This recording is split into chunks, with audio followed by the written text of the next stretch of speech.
this will be the after hours thing. I'll just upload the whole thing unedited as the podcast. Okay, that's cool. And it'll just be like a special episode of specialness. The special episode, the ASMR episode. Yeah, do you want to get gingerbread cookies and I'll show you that Die Hard. Why did that spawn into something completely different? I'm gonna show you this Die Hard thing. Because I was looking out of the corner of my eye, but Ashley bought me this for the tree. Yeah, I did see.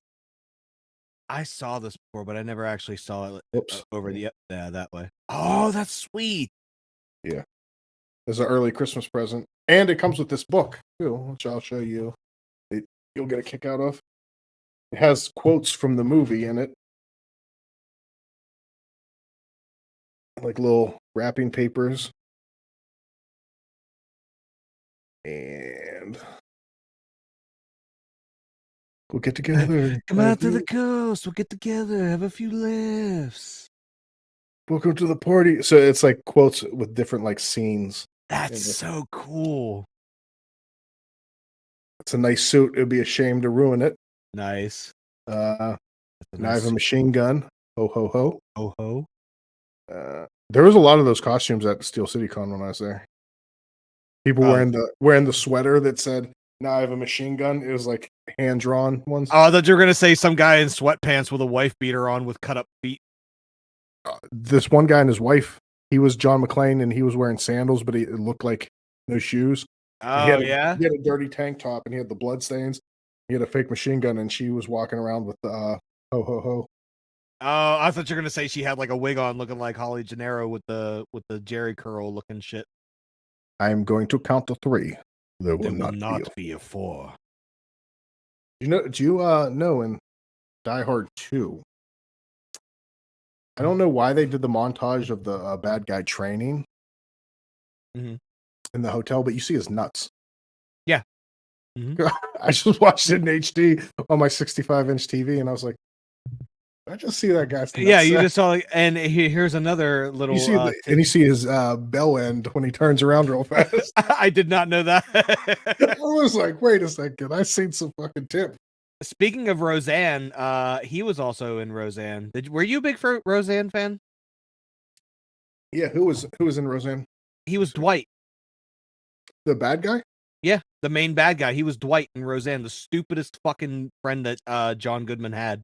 I'm gonna have to watch that again. It's in the very first season. Couple episodes in, look for Dwight from Roseanne. It was him. That's weird. I didn't know that. George Clooney was in Roseanne too. He was. Yep. That was like early George Clooney. That was like, give me a chance, I can act. George Clooney. Roseanne was a great show. I don't care what anyone says. They had the best Halloween episodes of ever.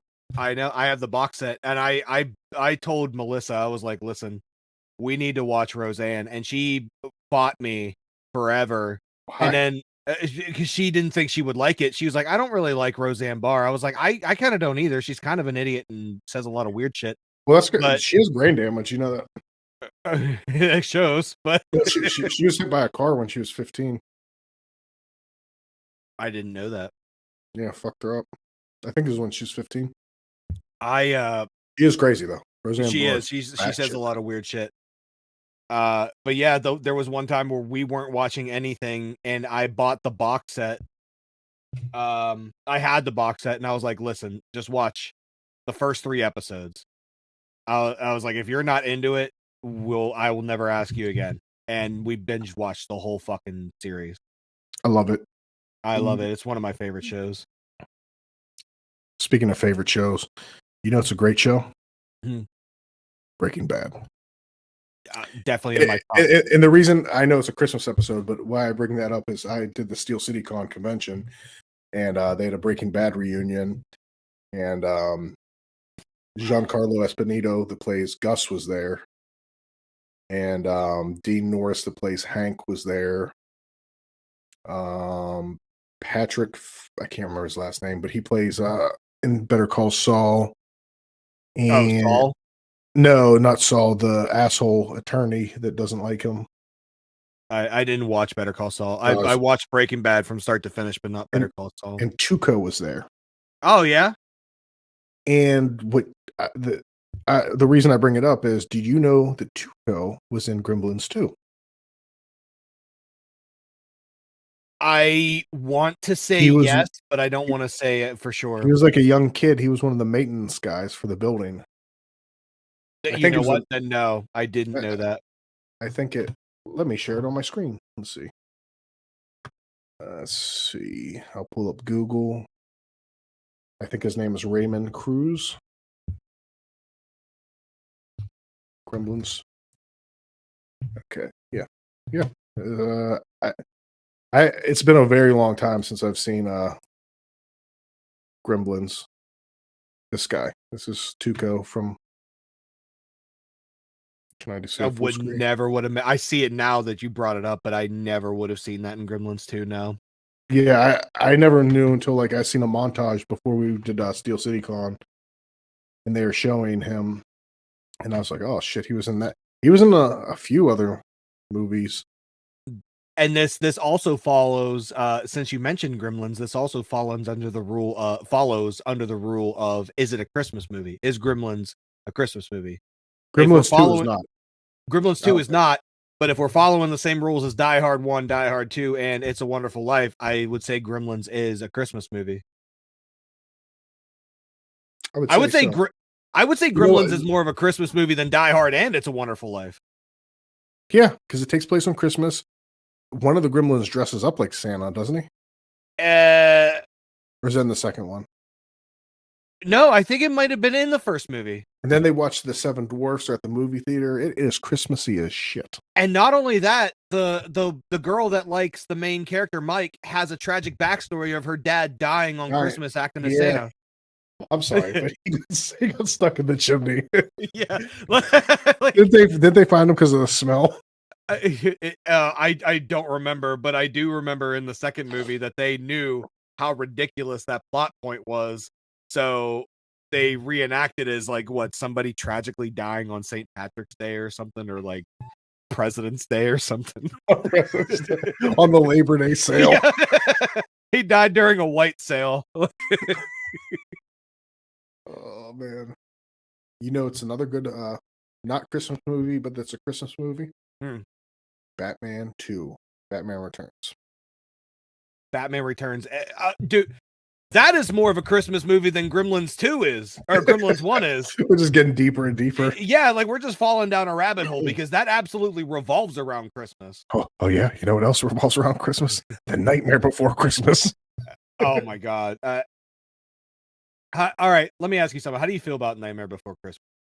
It's one of those movies I've seen so many times. I like it, but I've seen it so many times, like I don't watch it at Christmas. I am with you. I've watched that movie, and like I know it became more acceptable and like in more pop culture, cult classic in the past like 10-15 years than I whenever liked we it. were kids. I liked it better when it wasn't so in your face. I liked it too, and why I think I like that and why it's kind of a cult classic now is because whenever it came out, I don't think a lot of people liked it or wanted to like it or wanted to watch it. And it then like the more and more it was pushed, like you had to see it. Yeah, And you find out it was good. I saw it in theaters. So did I I. actually I saw it in the theater that's by us. Well, it's not there anymore. It's near that Buffalo Wild Wings in Monroeville, where that Sheets is, where that theater. Oh, that was Showcase. Yeah, I seen it there. Showcase Cinema. I remember that. You know what else I seen there? Hmm. Batman: Mask of the Phantasm. Saw that same theater. I I'm a huge Batman fan, as you can see by all the shit behind me. I never saw Mask of the Phantasm until I was like in my 20s. Really, that's what I remember seeing that as a kid, and I was like, looking back on it now, it's like pretty dark for a kids movie. And that was like right around, well, I mean, the Wasn't the animated Phantasm? series. I can't remember. I haven't seen it since I was a kid. Wasn't the Phantasm like wasn't it a girl? Yeah. Hmm. Okay, like Um, he banged her or something. I don't remember. Like I saw it once in my 20s. I own it. I probably should rewatch it again, but I haven't watched it since my 20s. But I remember the animated series wasn't really kid friendly either. Like there was a lot of dark nuances in that too. Yeah. That original animated series that was on Fox was probably the best one, I think. The best. I have it. Like, I have all 4 seasons. The first 3 seasons are great. The 4th season was whenever they chose like a different art style and started to make it more family friendly. You know what my favorite villain was from that series? I'm wondering if it's the same as mine. Let me hear it. How about on 3? All right, ready? Okay. 1, 2, 3. Clayface. Clayface. Yes, Yeah. absolutely. I tuned in for the Clayface episodes. My second favorite was the Riddler. I really don't remember the Riddler from that one. The Riddler, my favorite. I'm sure if anybody else is out there listening to this, my favorite Riddler episode of all time was the Maze. Trying to think if it's been so long. I think it's on Hulu or Netflix. I maybe Hulu. Is it? It might, since it's I 20th believe. Century Fox. Oh, wait, it's Warner Brothers. It's not 20th Century Fox. It's Warner Well, Brothers. Animaniacs and shit is on Hulu now. The old series and the new series. And that's Is Warner it? Brothers. Yeah. Oh, I didn't know that. Do you know something they've changed about Animaniacs? When They changed? remember when they released it on it went from Fox, and then remember that it had a stint on Nickelodeon for a while? I think it was Nickelodeon. I don't know. Oh, I don't remember when it was then on Nickelodeon. It was just the reruns. It wasn't like new episodes. Oh, no. Wherever it was. They took the good idea, bad idea segment out. With the skeletons, remember, it'd be like, good idea. It'd be like mowing the lawn. It'd be like, bad idea. It'd be like mowing the lawn. They'd be like running over the skeletons. See, like, this is something that you and my wife could talk about, is Animaniacs. I had a hatred for Animaniacs as a kid because it completely stopped my favorite cartoon that came before Animaniacs, which was Tiny Toons. I love Tiny Toons. I was a bigger Tiny Toons for Nintendo was one of my favorite games. I still have the Super Nintendo.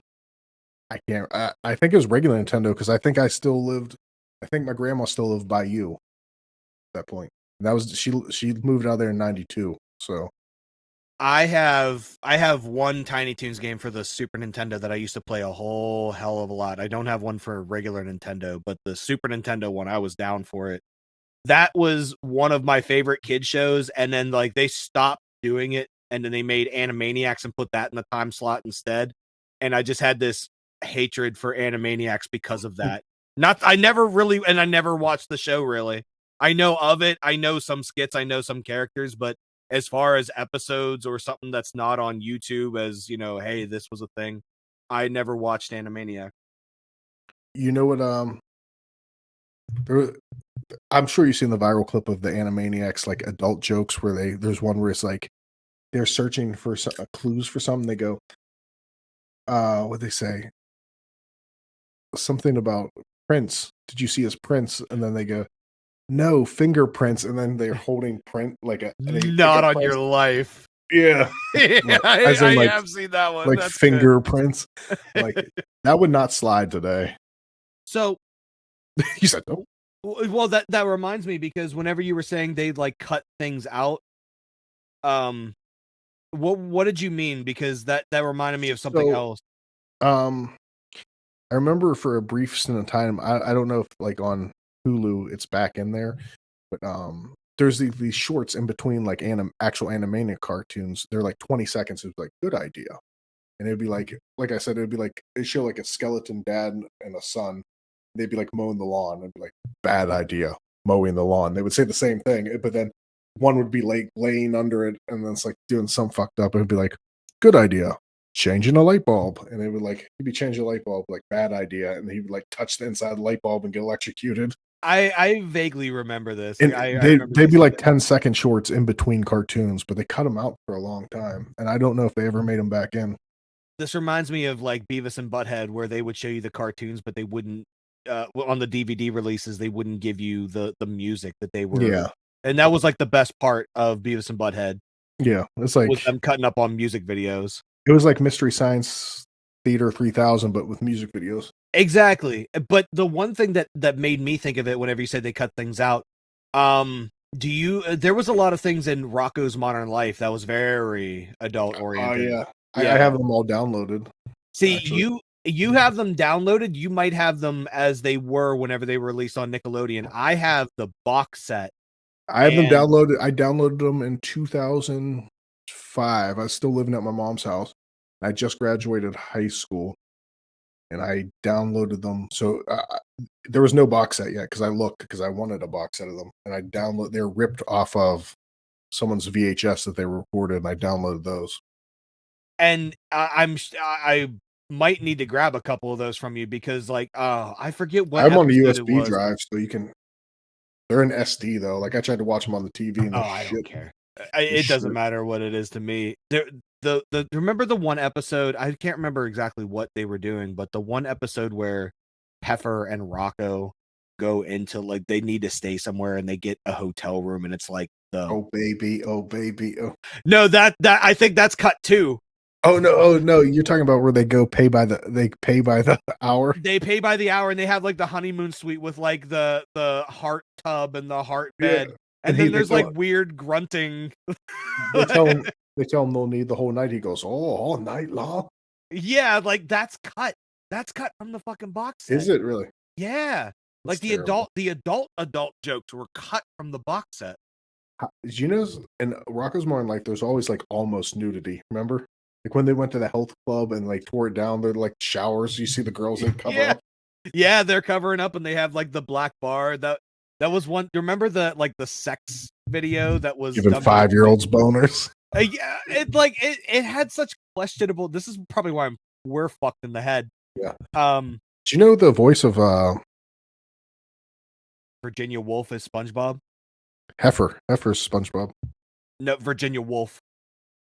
Heifer too. If you watch his YouTube videos, he does Heifer sometimes. Does he? Was he the voice of Heifer? Mm-hmm. He was talking. Do you know they made SpongeBob because of Rocco? It got canceled because they said there was too much adult humor. I do remember that. Which is funny. Like that was like his project, and then they moved to SpongeBob because of too much adult humor. Which is okay. Like if Rocco was good for its time, it definitely wouldn't be what SpongeBob is though. SpongeBob is fucking hilarious, but I don't know, like Rocco's Modern Life for me, it's like one of those things. It's so iconic. Like when I like watch clips on YouTube or something, like I can almost feel the summer air of like 1996. Like, you know what I mean? Like I can, when I play the game and they're on the beach, I can almost feel like how we felt in those summers going outside playing. The first thing that I think of whenever I think of the video is he smut. You have to punch the pelicans. And he does. It's funny, the episode where he punches that old bully from his childhood, the one that becomes a monk. Oh yeah. And he like punches him in the nose. He says, Rocco, I want you to punch me in the face. Okay. Yeah, okay, wham! Like he just lays him out.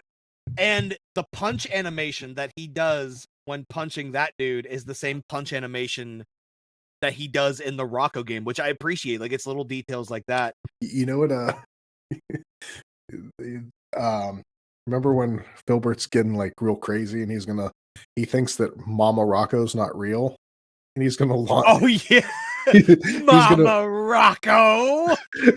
He's gonna launch her on he thinks it's Rocco dressing up, so he's gonna put him on a rocket and shoot him to the moon. He's like, "Oh, I'm coming, Mama Rocco," and then Rocco comes in and he just like loses everything. He has no touch of life right now. Everything was a lie up until this point. And he looks up at the rocket shooting. The Rocco Christmas episode was a banger too. It's the one where the clouds were constipated, so it couldn't snow.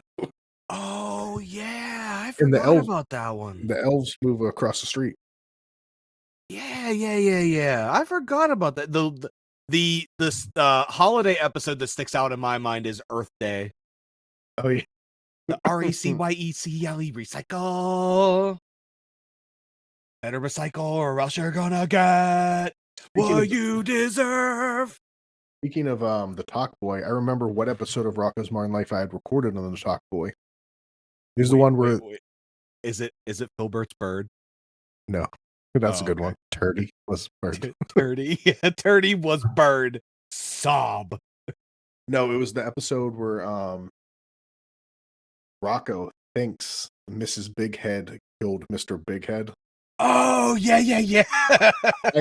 Like a psychopath, I left the Top Boy there and I'd record audio versions of all the shows, and then I'd listen to them at night when I'd sleep.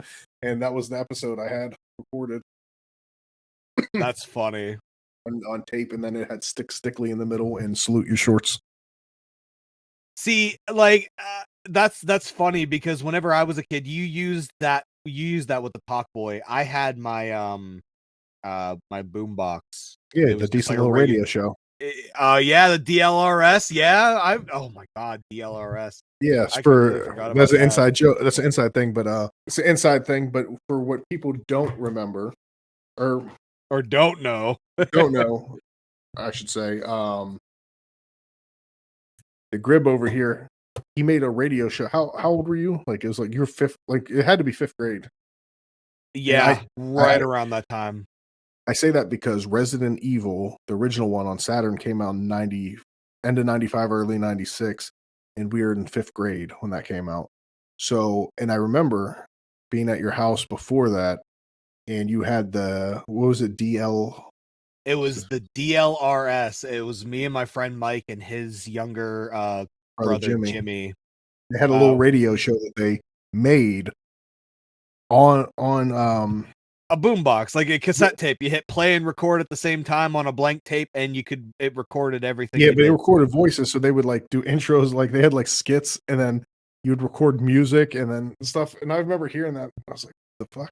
Like I had no idea. Podcasting before podcasting, pretty much. Yeah, it was like 1996. Tell Joe Rogan you want some of that money.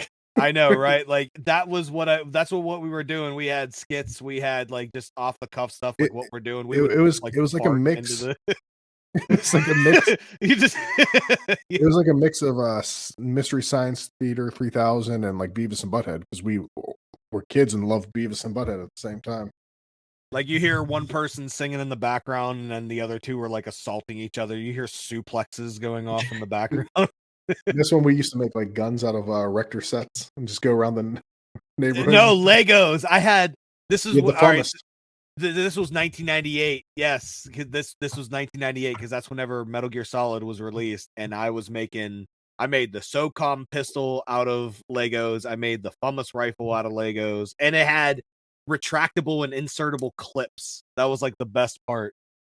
I remember that, like how long it took you. It was ridiculous. It was a ridiculous amount. Did you glue them? I can't remember if you glued them together. I didn't, but Mike, whenever he made some guns out of Legos, he glued them together. One of us was smart. Yeah. Wonder what he's doing now. I don't know. Still gluing Legos. Yeah, I still gluing. Like I wish I knew. I'd say hi. It's been them Legos. It's been a few years, decades. Yeah. Damn. Like the thing, like all of that. What were we saying about Rocko's Modern Life and like different kid shows like that? See, like I like revisiting a lot of the old kid shows as a kid. Rocko's Modern Life, I remember. Yeah, Rocko's Modern Life was the one that I was mentioning. It had like a lot of cut content from it because I guess Nickelodeon wants to kind of preserve some of that kid-friendly image. Boo. I know, but like I still have a lot of the box sets, like Our Monsters and Angry Beavers. Angry Beavers was good. This is gonna be so random. Okay. Norbert, the brown one, the light brown one from Angry Beavers, for some reason, he just reminds me of Kevin Nash the way he talks. That is very. Every time I always think of like Kevin Nash, like not like the Outsiders Kevin Nash, but like when he does interviews now, just kind of seems like very Kevin Nashy. I have to watch Angry Beavers now to see if I can see or feel what you're seeing. Yeah, I don't know. Hold that thought. I have to piss real fast. My bad. Norbert and Kevin Nash.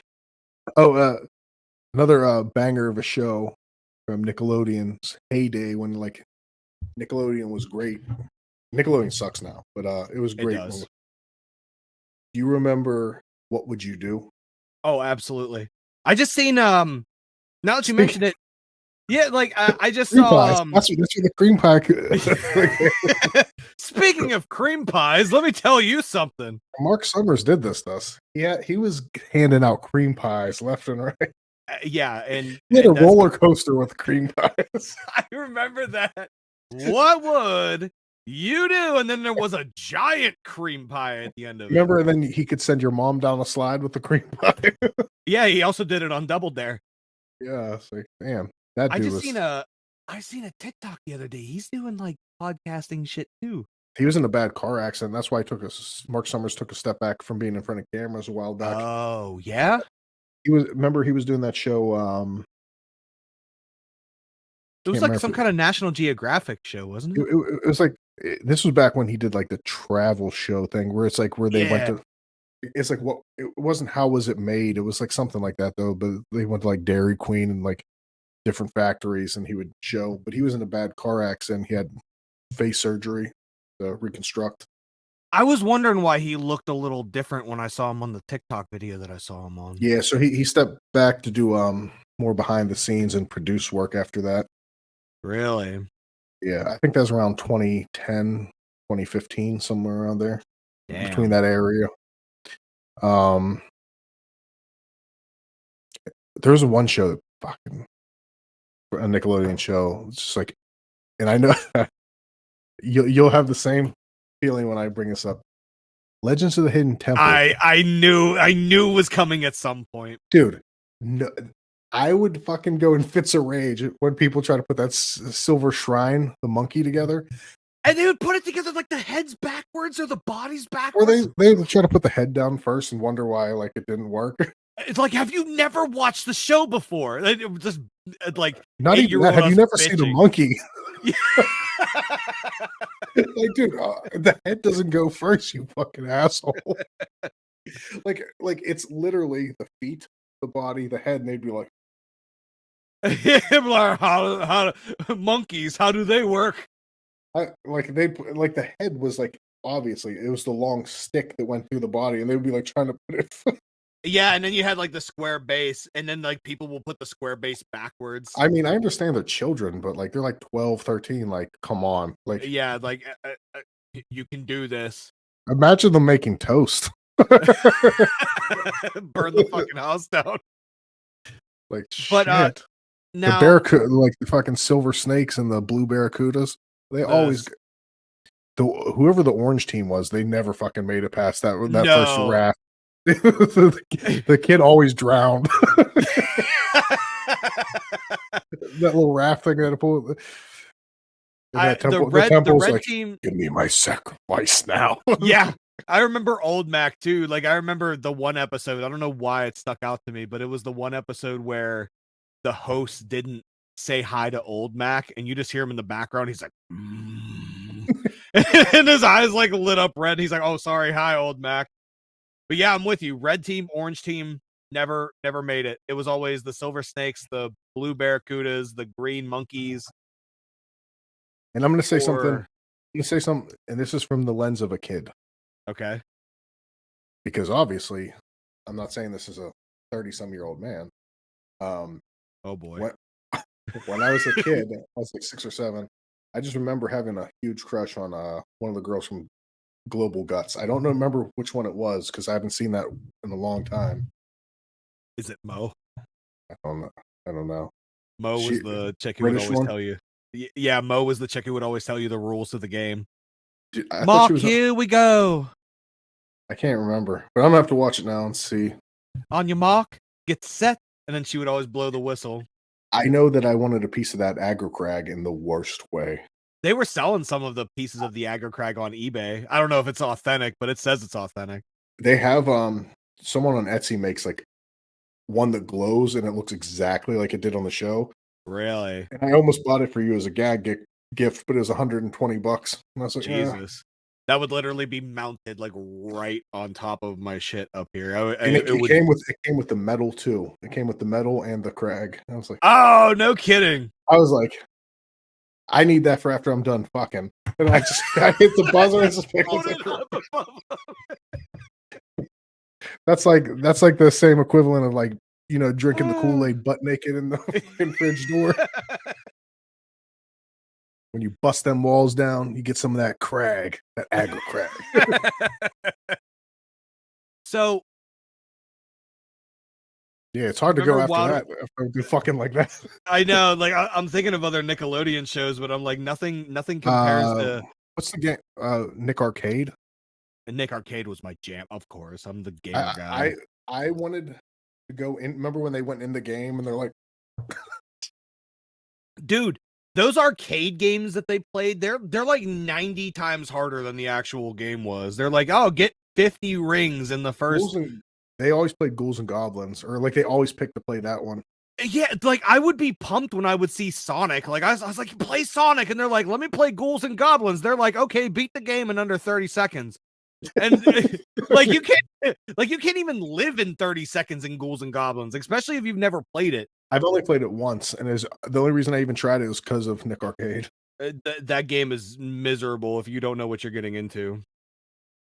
Fucking, they had some like shit when we were kids. They had some good shit. Do you remember Wienerville? Fuck yeah, Mark. I remember that scream from Wienerville. That remember the baby with his head.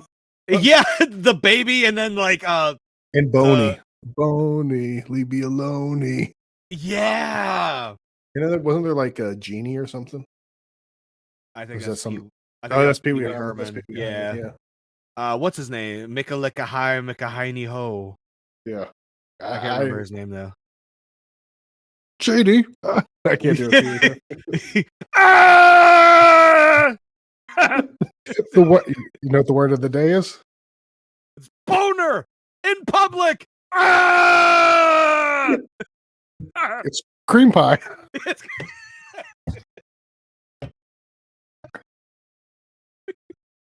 For Christmas.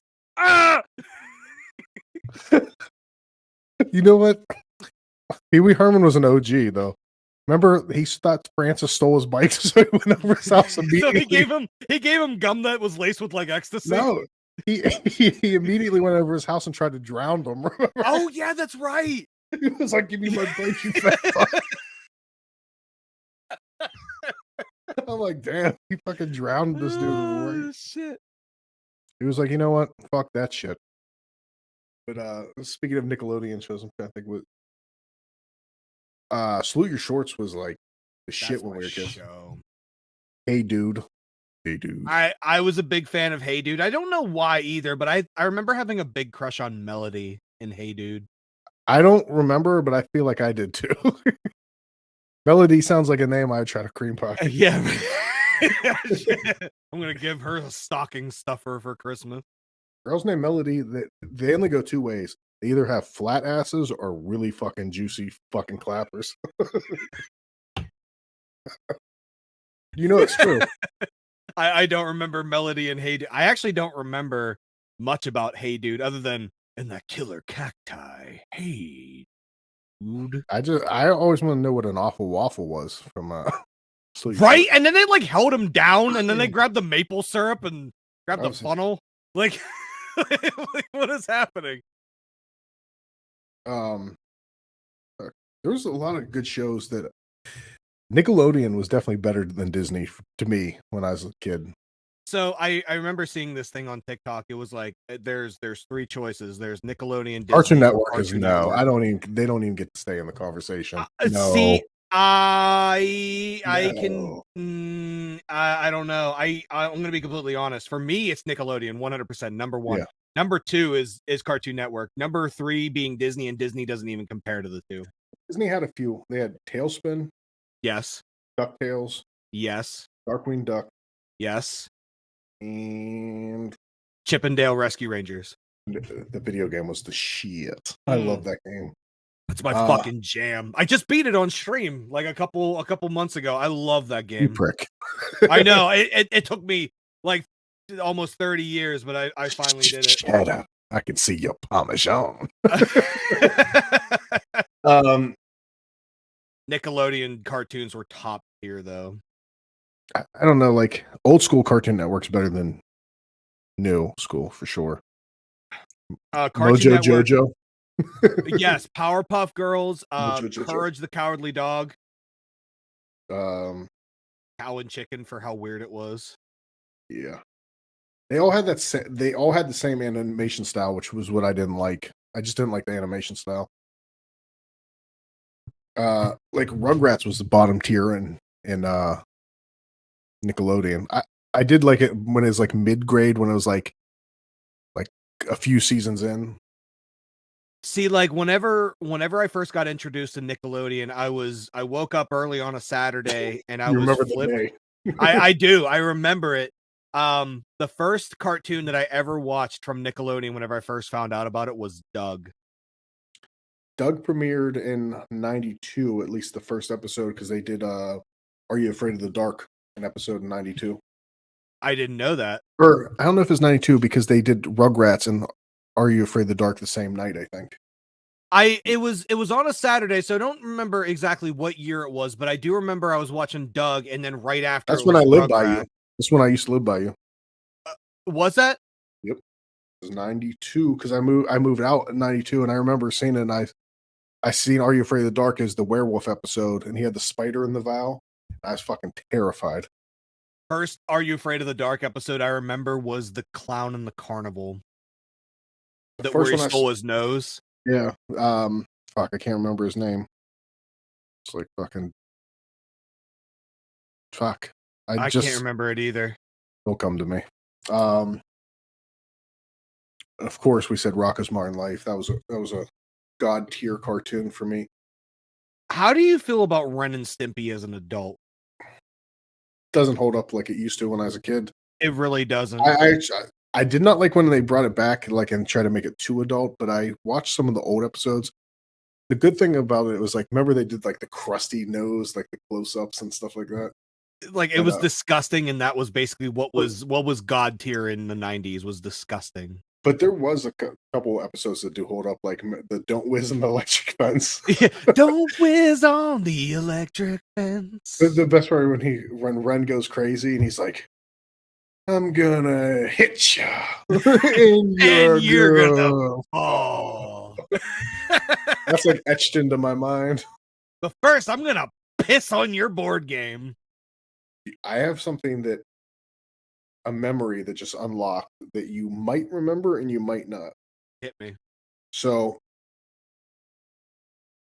where I used to get the stuff was at Hills. They don't have those anymore. Yep. So I remember it was my friend Eric's birthday, and I was in third grade, and I went into Hills, and they had that machine that can make cards. Remember, you could hit a button and make a birthday card. You could select different things. So they had a Nickelodeon one. You could type in the person's name, Eric, and you put happy birthday. And it's basically kind of like a printer. It would just like print out the thing for you. Yeah. But I remember I got him a gift card, but I got myself some slime gum from Nickelodeon. You remember that shit? I don't remember. So it was like gum. It came like it looked like a little tab. It was a green tab that said Nickelodeon slime. And it was square, but it had like a hard tab. And it was like kind of like the size of like bubble yum or something, like in like the pack. Yeah.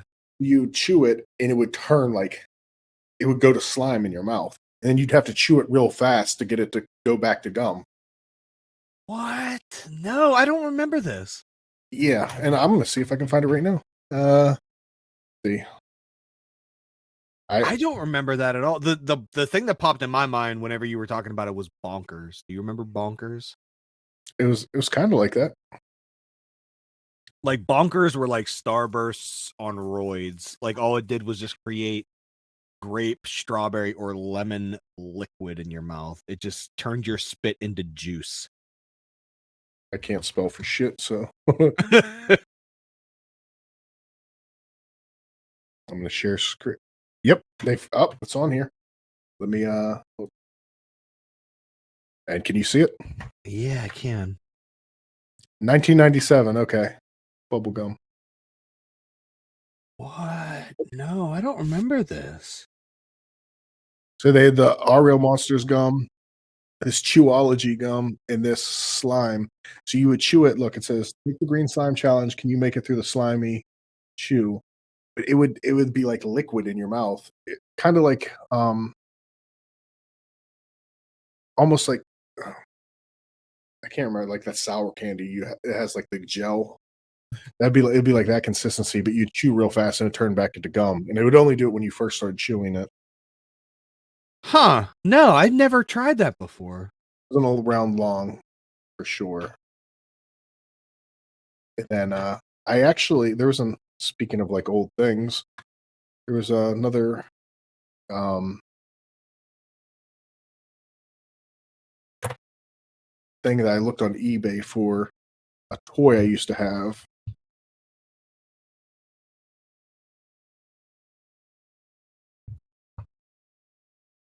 When you see it, you're gonna immediately remember this thing and be like, "Oh God, this fucking." You used to get annoyed with it.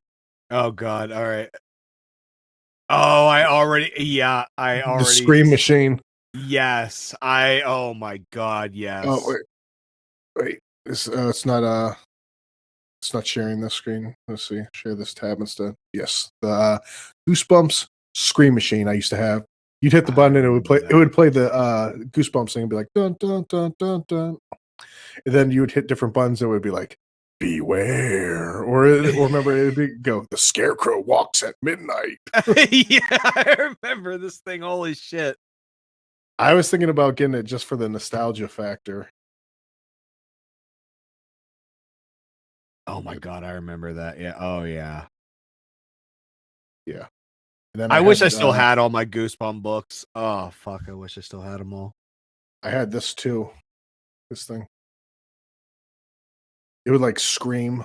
I remember that thing vaguely. I don't know. I don't know if I remember you Was it having it. Goo was Goosebumps, no, it wasn't, Nickelodeon, that was Fox. Yeah, yeah, that was a yeah, WB thing. Yep. WB I thought it was Fox, Fox Kids. Was it Fox Kids? Yeah, it's Fox Kids. 'Cause they played that in Erie, Indiana. I remember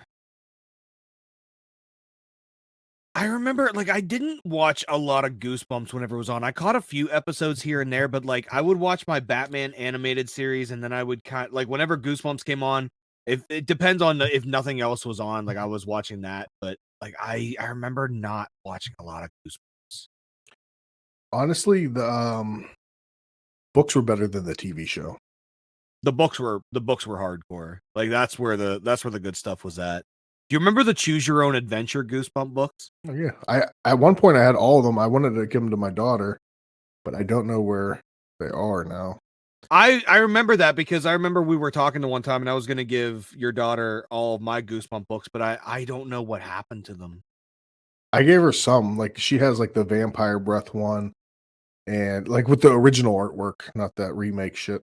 I had all the Night of the Living Dummy books. I had like the Abominable Snowman of the East Coast Of rapper. Pasadena. Yeah, yeah, that's it. Yeah, I love Abominable that one. Snowman of Pasadena. That was one of my favorite ones, the, Shocker one with the giant praying mantis, I didn't have that one. or the egg one where the egg monster was, like is basically like the blob, it kept getting bigger. I didn't have that one either. That was a good one, let me see. I had the one that's like the shrunken heads of something or other. You know the original artist that, made the Goosebumps, books and stuff, like or like the artwork, he sells the posters, like the big size on his Facebook, and, Does he? yeah, but all the profit goes to a food bank. Oh, that's sweet. So he does, like, different posters, like the original artwork, and they're like you give a donation of, like, $30, and then he ships it out to you, and then he just donates it to food banks, and then stuff like That's that. cool. Um, Night of the Living Dummy 2 always creeped me out. this wait, That's cool. Like Goosebumps the VHS like lights up. oops, sick. That one. Oh yeah, I remember the artwork. I didn't have this one though. I do remember that one. There's a lot of them that I didn't read that I had. Same, same. There was a couple other books. I can't remember what they were. They weren't like Goosebumps, but they're like Fear Street, maybe. I can't remember what they were. They're like knockoffs of Goosebumps. I don't remember any of them. I remember having a bunch of Animorph books. I had a bunch of them and never read any of them. Yeah, me too. I had all of them, and I didn't read any of them. Never So read a fucking page so of that them. goes to say, you must have been a bigger Are You Afraid of the Dark fan than Goosebumps. Yeah, for sure. Absolutely. Hands down. Which one do you think has the better theme song? Goosebumps, for sure. Goosebumps has that banger, like da da da da. Yeah, that Whoever played the keys on that was like fucking Scott Storch. They The brought Dr. Goosebumps Dre definitely in has on the that one. Goosebumps definitely has the better track, but Are You Afraid of Are the Dark is eerie as shit. Yeah, the Are You Afraid of the Dark track, that's one of my alarm clocks for the morning. Uh, that one's a good one.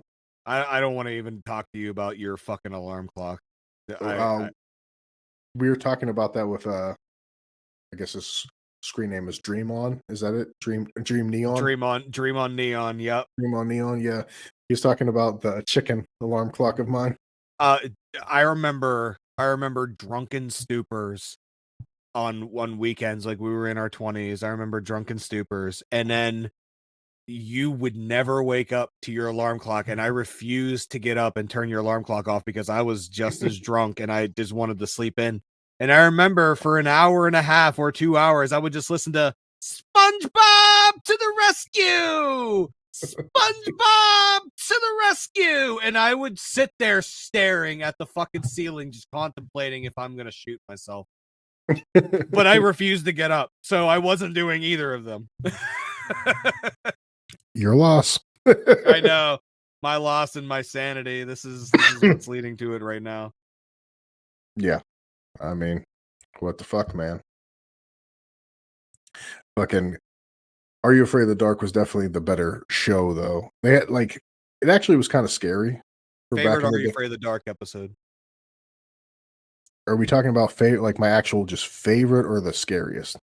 Well, actually, we'll go with scariest. What's your Okay. scariest? So obviously, everyone goes with this one for the scariest is fucking thing in the pool.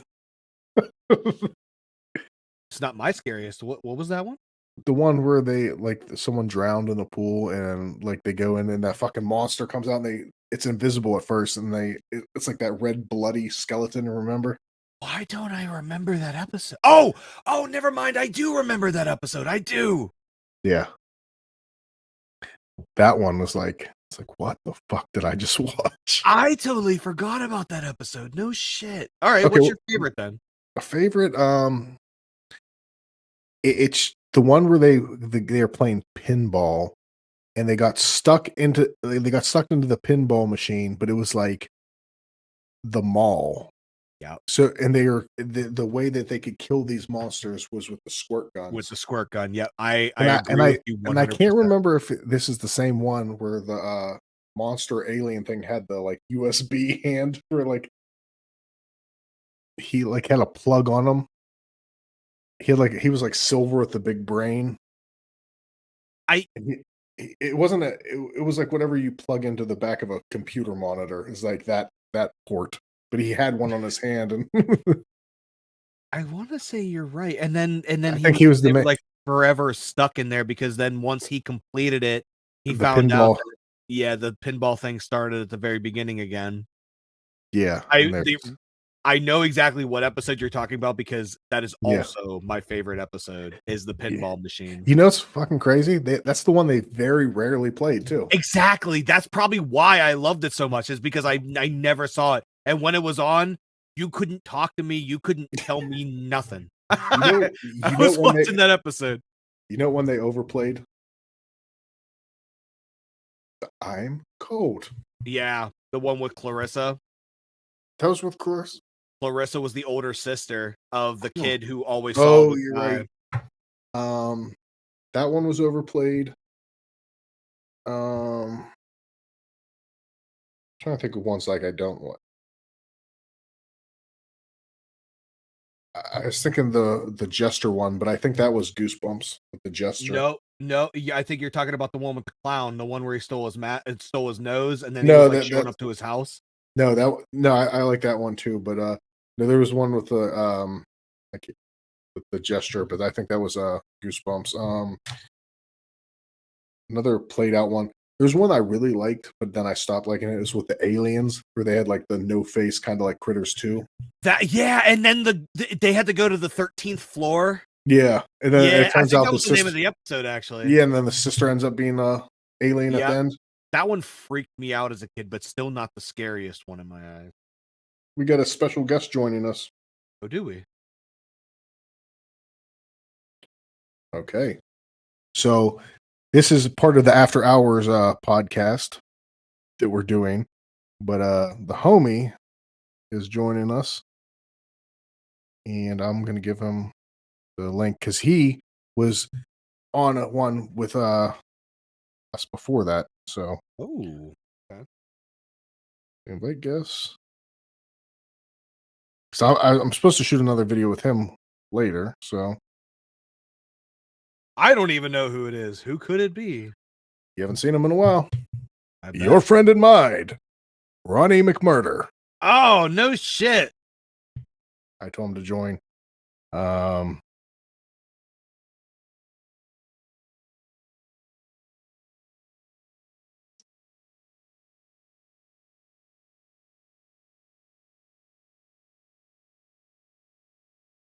Please, I just sent him the link. Jump into the StreamYard. Fucking Scariest episode I have to go with, though, is the Firehouse. Do you remember the Firehouse one? Firehouse Subs. No, sponsored by Retro Revenge. Yeah. also, if you're enjoying your Firehouse sub, if you have your Jamaican turkey jerk sub, compliment the Coors Light. Yeah, yeah. Someone sponsor us. Yeah, so someone give us some sponsor money. We need. We're cold. Yeah, we're broke, and we're talking about Are You Afraid of the Dark at 2 a.m. on the East Coast. On the East Coast. On the East Coast. No, the firehouse episode. The one where the guy like died in the firehouse. Ronnie said he's going to sleep. Aw. Damn. Fucking yeah. I don't remember the firehouse. Which one? What happened in that? So I remember the firehouse episode. It was a sister and a brother. They were, I guess their dad was a firefighter, and then like he told him about like the fire ghost, and he haunted the firehouse, and then they went on a fire call and left the daughter and the son alone at the firehouse, and then like the power went out, and then the fire ghost showed up there. That one always freaked me out. What did the fire ghost look like? In my head, he kind of looks like Tony Todd, but that's definitely not right. Fucking Candyman showed up. I know, like in my head, that's what it looks like, but that's not it. That's all I really remember. You know, one was weird. The one with the Tia and Tamara, and she ate the goldfish. I just remember they kept getting older. Like they kept going around the grandparents, but the grandparents were getting younger and the kids were getting older or something. And is when they looked in the mirrors in the house or something. I vaguely do remember that. That was right around whenever Sister was popular. I think that's probably why they got them. We should do a series on here where we review old Goosebumps or Are You Afraid of the Dark episodes for sure. Yeah, definitely. You know what I want to do on this channel? Hmm. There's some Fridays I'm gonna do Beyond Belief Friday, Fact or Fiction Fridays, and we'll do some episodes. It's one of my all-time favorite shows. You should put that on your Patreon. Like literally just make a Patreon, have somebody subscribe, and then just watch like episodes of you and me just watching old fucking Are You Afraid of the Dark, Beyond Belief. So could we do that without getting claimed?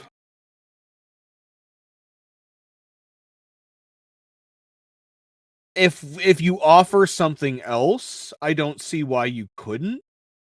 Maybe we'll do that if there's interest. If we can get enough subscribers, we'll do that. Yeah, it's something to think about, like an idea to write down.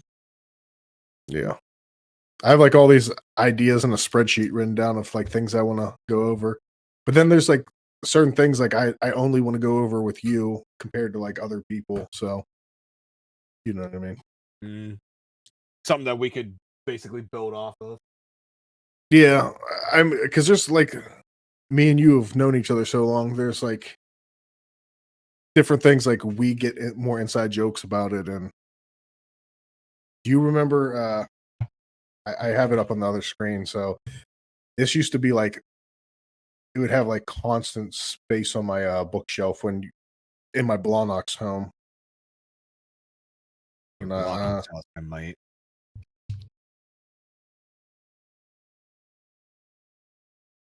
all right, I'm gonna share this screen. This Goosebumps. Yes, the Beast from the East. Yes, I had this. I think. Yeah, that one was like was always out. I figured you'd remember as soon as you saw it. Yeah, absolutely. I remember that one. The one other than Night of the Living Dummy, because that was my favorite Goosebump book. Other than Night of the Living Dummy, my favorite one was a choose your own adventure where a sister and her brother went to some kind of This might be my favorite too. museum or something, and then like the sister was like presenting something. It was like Was it the clock tower one? Yes, it was a giant clock, and the kid went back in time and she went after him to try to find him, and then there was a constant time swaps. Yeah, I know what you're talking about. The one I thought you were talking about was the Night and Terror Tower, and it like the book cover was a henchman, like a executioner with a hood walking up with an axe. I remember which one you're talking about. I did not own that one. I remember seeing that one in my Scholastic book thing all the time. Vampire Breath was one that I loved too. I do remember Vampire Breath. I didn't have that one. There's like a few of them that like the basement one. Oddly enough, I had it and never read it. The one where the dad's a plant. I don't think I remember that one. Horrorland was another one that I loved. I don't think I had Horrorland either. It's where they went fuck. They went to like amusement park, but they're like all monsters at the amusement park. That They made sounds familiar. They made a 2-part episode about it. I was gonna say, did they make a the one of the animated or the Goosebumps show about it? Because that sounds familiar. Yeah. This is the box cover. I remember the cover. I did not. And that's how the read that monsters look. The horrors look like that thing there. But every time I listen to that podcast, it's like a zombie show called We're Alive. I know the zombies are supposed to look like people, but in my mind they look like those horrors. one. Really? Yeah, that's what I picture. Just listening to the thing, they're like monsters. I know you sent that to me. I still have to listen to that, and Oh. and now I have more time than ever to actually listen to that shit. I can't do much of anything else. It's on Spotify too, so you can listen to it there. It's great. Fucking, I don't know. There's a lot of these things like we were talking about Nickelodeon. Like they're so nostalgic. Like I was talking to someone else about this. Like I guess not everyone is like this, but there's some things are so nostalgic. Like I can see something, and I can actually smell smells from when I saw this, or taste, or like like I can feel things. Are you like that? I could tell you one thing that I could immediately smell a smell the second I see it or think about it. Huh? Creepy crawlers. Oh fuck yeah! You I remember the one you had. Plastic smell. Yeah. Probably not good for me. I never had one, but I always saw that like yours at your house, and I always wanted one. It's one of the things that I'm gonna be making a TikTok on one of these days. I still have my creepy crawler set.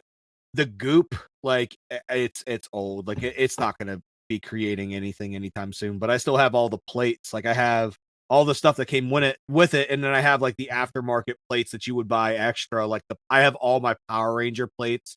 I have Trini, Kimberly, Billy, Zach. I want to say it's Jason. I want to say I have the Jason plate. I don't, not like it matters, but with the Power Rangers plates had like the special Yeah. see-through transparent white goop that you could like Yeah. put in their chest to make it look like they're a Power Ranger. Speaking that just like I know you just said Billy. I was thinking this, but it's not the same Billy. You know, I do the conventions and everything. Billy West is going to be a guest at the next one, if you know who that is. He's the voice of Doug Oh no shit. and the voice from Fry from Futurama. If you want to stop by, I have free with my booth now. I have an extra free ticket. So if you No wanna, way. The voice of Doug did the voice of Fry? yeah. I did not know that. I wish I had my Futurama game for PS2. That would have been a But nice. I have an extra ticket now, so I have another vendor ticket if you want to go and get anyone's shit. Ooh, that might be something. I'd have to see who else is there. There's nobody else coming except John Really? Carpenter. John Carpenter and maybe Nick Castle. That's the only two. I could go maybe for a Nick Castle. I'm still waiting for Kane Hodder. Kane Hodder is the one that I want the most. Yeah. Oh, so we were saying about like things like take you back. Like this is a weird one. The game Battletoads, when I see the map, I could taste like a weird plastic in my mouth. It's like Really? I don't know why. It's ever since I remember vividly renting it on Sega and playing Battletoads in my grandma's attic. Remember we used to she set up that room for me and we had the Sega up there Mm-hmm. in the house in Turtle Creek. So I remember that. Yeah, we'd sit up there and play Battletoads and that's like one of them. Um I saw some clips of Nickelodeon from the game. It was on Halloween night. The game Nick or Treat. You remember that? I do. Is that the one where the kids would like call in? Like, yeah, and they you have to dial the numbers, and they would go door to door, and they would like you'd like hit 5, and it would go to door 5, and you'd win what's behind the door. Yeah. You'd have 30 seconds. But I remember I was like maybe 5 or 6, and we were at I guess he'd be my step grandpa because it was my grandma's husband, and because she was remarried, and we were at Ken's family's house. That was his name. And I was watching that, and they changed it, and I was like upset because me and the other kids, like his nieces and nephews, were there. We were watching the Nickelodeon thing. You don't change it during that. That happens one time a year, you dick. I know, and I was so sad, and I was like, you know, being like a moody little bitch on the floor, and they changed it, and I was about to like say something because I was a little bitch, and then they turned on Halloween, and that's the first time I seen Halloween, and it was at the part where Michael had the sheet over his head, and he was gonna strangle. I think it was Linda. Okay, yeah, the chick in the bed or the guy. Yeah. So I think he already got the guy. He was wearing the sheet with the glasses on it, and that was the very first thing from Halloween I saw. And then he strangled that girl out, and I'm like 5 years old, and like this is the first thing. And I think it was on TV because like they were just like flicking through channels, but it's like Jesus. I went from trying to win a 3-2X to seeing someone get choked the fuck out. Yeah, and that was I think that was before I seen the Jason movie because I remember I got in trouble. I went to school in first grade, and Friday 13th Part 8, Jason Takes Manhattan had just come out, and it was on HBO. And Jack was getting ready for work, so I was up. I woke up when he was getting ready for work for some reason. He was getting a shower. He left HBO on, so I went into my mom's room, and I watched the whole thing of Jason Takes Manhattan. And then I went to school. I remember I went to school, and I kept telling all the other kids about Jason. I got in trouble from the teacher. Really? Yeah. It was my first grade class. It was like randomly, like one of the only memories I have in first grade. That, and when we did like we had a fake. Remember in Plum we did a fake vote. I didn't go to Plum. Oh yeah. Oh, you didn't you go to Catholic school at first? Yeah, I went to Catholic school for the first So 6 they did like years. a fake vote, and you could. I think that's when Bill Clinton was going to be president. I We did remember. that in my school too, but go Yeah, ahead. like I think there's like Ross Perot and Bill. Like Yeah. my only 2 memories of first grade is telling other kids about Jason that one time and that fake vote, the fake election. The fake vote. Yeah, those are my only 2 memories. But like other nostalgia things, like I can like when I walk down the street in Oakmont, like if I go down there, like sometimes I'll see like some of the streets with like in the fall with all the leaves, like it'll just like take me back to like old Halloween movies or like me and you hanging out at my grandma's old house or something. Or like that old park. Like anytime I go down there, I take Ren down there and we'll walk the track on that park, and it's just like fuck. In Oakmont? Yeah, Oh, Oakmont, I have a ton of. but it's not even just like locations too. Like we looked at that Goosebump book. Just looking at that Horrorland book, I can like remember how my room looked in that Blahnox house and like the layout of the house and how it felt. You know what I mean? And like I remember like the foods we used to eat in there, and like it's just It's funny that you mentioned that because give me 2 seconds. I'm gonna see if I can find something that might trigger a memory for you. Give me 2 seconds.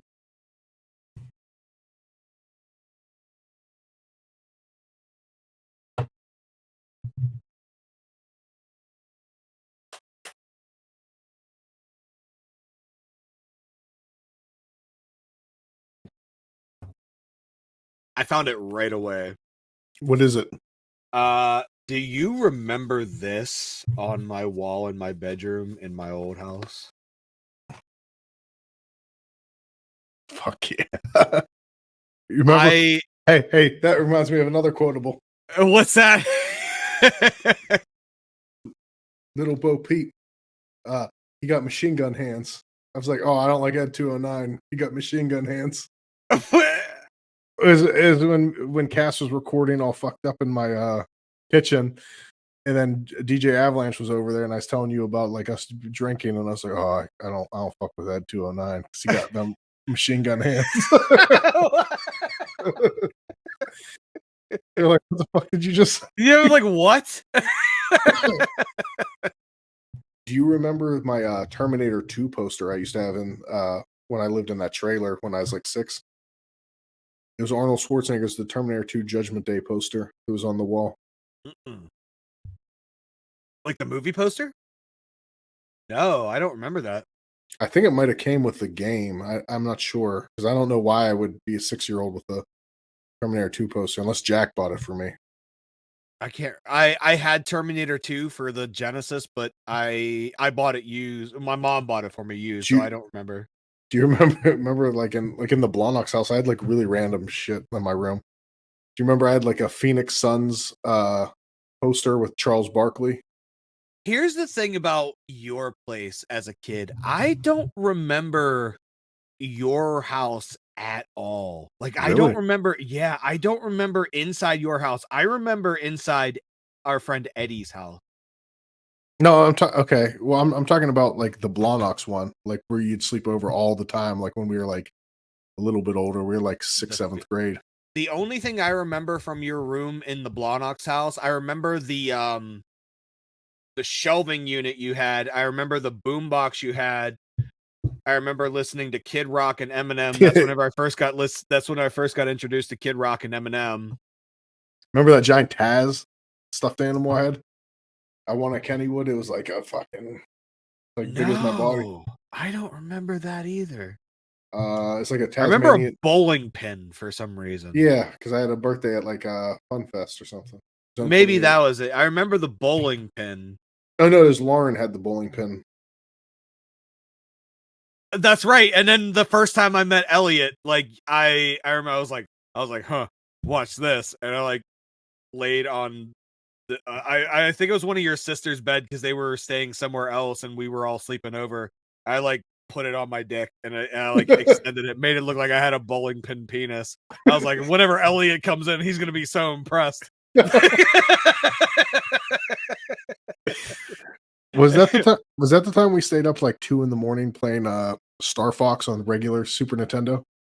No, I think this was the 64 era. Like we were playing Mayhem, WCW Mayhem. We were playing Revenge.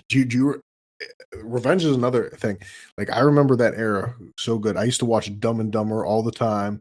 That's when Donkey Kong came out. I'd play fucking WCW Revenge. Scott Hall hit him with the Outsider's Edge on him. Hulk Hogan, like you Yeah, were the reason why I got back into wrestling. Like I took a sabbatical from wrestling for the that longest game time. that game was the reason like I like kept wrestling going. 'Cause It that was game, it was the GOAT. like every character was good. Like Raven, remember he did the even flow. Just He did the even flow. I no matter what, I was always regular Hogan. DDP was like he was overpowered because remember he had like 10 different finishers. You could do the diamond cutter, you could do it against the ropes when they'd run up, you could do it off the turnbuckle, you could do it with another person. DDP was overpowered. I remember playing a lot of Goldberg was overpowered too. Goldberg was definitely overpowered in that game because he would just spear the shit out of you. His running move was the spear. Yeah.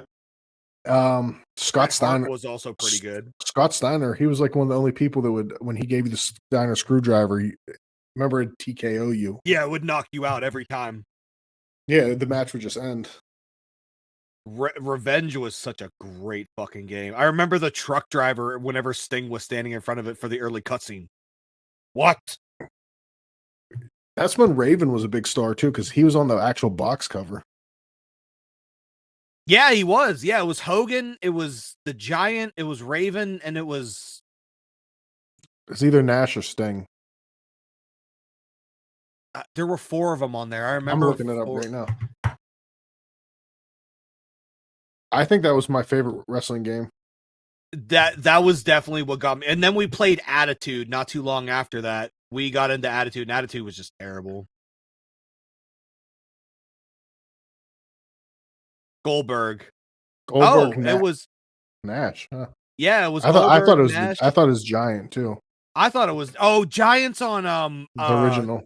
Yeah, what's that? NWO versus the World, I think. This was definitely the best wrestling game though. It definitely got me back into wrestling, and that was the best part because right whenever I got into that was right whenever Y2J went to WWF, or was it WWE then? Jericho was the shit in WCW NWO Revenge. And yeah, he was also overpowered. Whenever he put the lion tamer on No, you, like it was a basic move. Do you remember like Jericho and Rey Mysterio's feud back in the day? I remember WCW days. I remember the WCW days of Rey Mysterio and Eddie Guerrero. Do you know what's crazy? Rey Mysterio is still wrestling and doing like high flying shit. I know. He's in good shape too. He is in great shape. He's only like, I think he's only like 50. Like, so that means he wasn't much older. He's only 50. Well, like, I mean, just think about that. He was wrestling like 20 some years ago. Yeah, like 1997. What was that? Was that Sold Out with him and Eddie Guerrero? Yeah. No, that was. I'm looking up his age right now. He's Sebastian 49. Beach? He's 49 years old. Damn. So, okay. So 40, how long ago was Sold Out?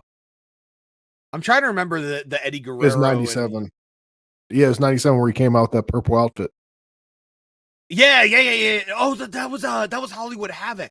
Or Hollywood Havoc. No. Havoc. It was, I thought it was Sold Out. He did that. Because it was spelled SOULED, like soul. I think it might have been Halloween Havoc. I'm thinking. So that was 26 years ago. So he was 23 years old when we saw him do all that shit. Dude, he was like a kid. Yeah, pretty much. He was us doing dumb shit. Yeah, and he was already making bank, fighting people like Eddie Guerrero. And then fucking Kevin Nash fucking gave him jackknifes to hell. I'm gonna go ahead and say it. The Outsiders was the best tag team of all time. It's my opinion. The Outsiders is really good. It's Hall and Nash, like Hall and Nash, Razor Ramon and Diesel. Come on. All right, now hear me out. Who's better? Who's better? I mean, the Steiner brothers could be arguable. Arguable, but all right. Legion of Doom, maybe. No.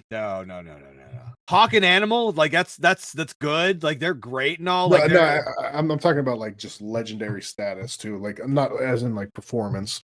New Age Outlaws. I was thinking they're close, but they don't have the same like. I don't know, man. Yeah. They're Shake, Rattle, and Roll and the Famouser, like. But they're not definitely like if those two were to go against each other, Paul and Nash would beat them easily. I don't know. Kevin Nash with Diesel with a jackknife for one, and Scott Hall. He looks tiny compared to Kevin Nash, but the guy's 6'7". Like just that's a good point. That's a good point. Do you understand like how big Scott Hall actually was? All right, now hear me out here. And he says, "Hey yo." Yeah, hey yo. And then imagine if Road Dogg would try to do that shit, he would go.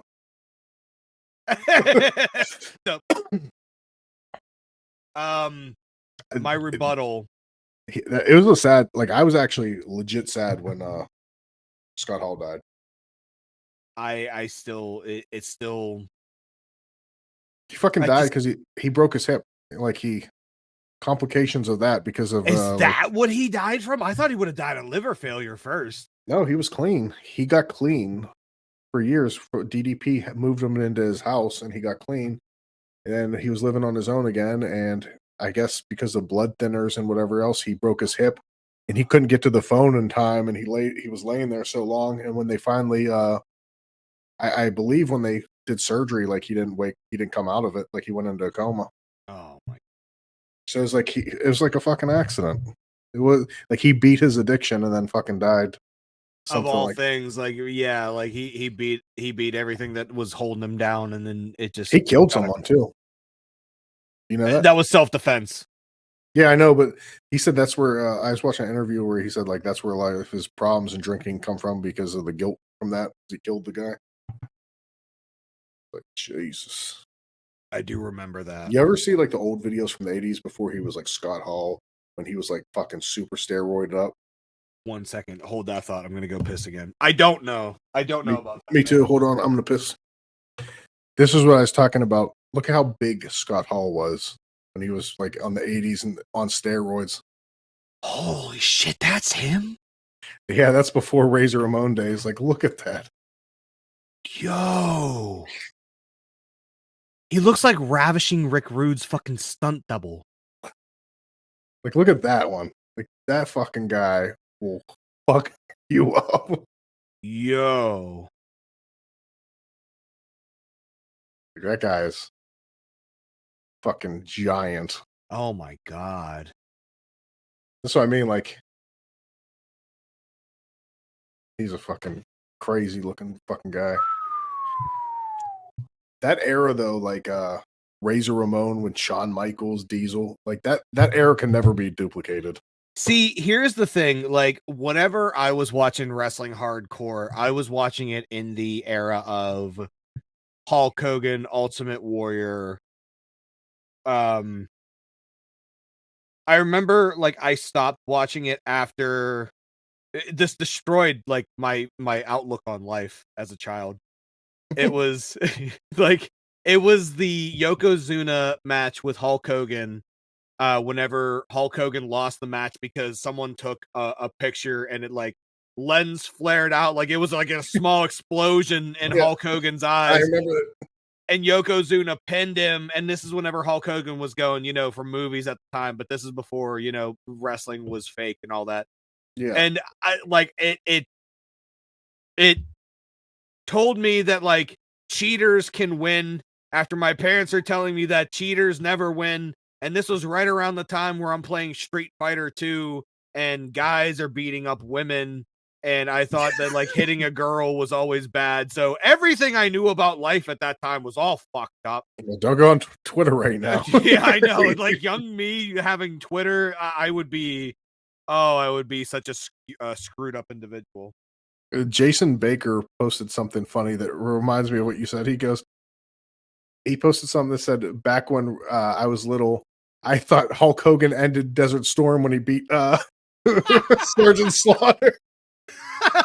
Yeah, whenever he was an Iraqi simp, pretty Yeah. much with the I was like, Iron Sheik. fucking I'm about Back to have in your simpler times. about to have your dad on here.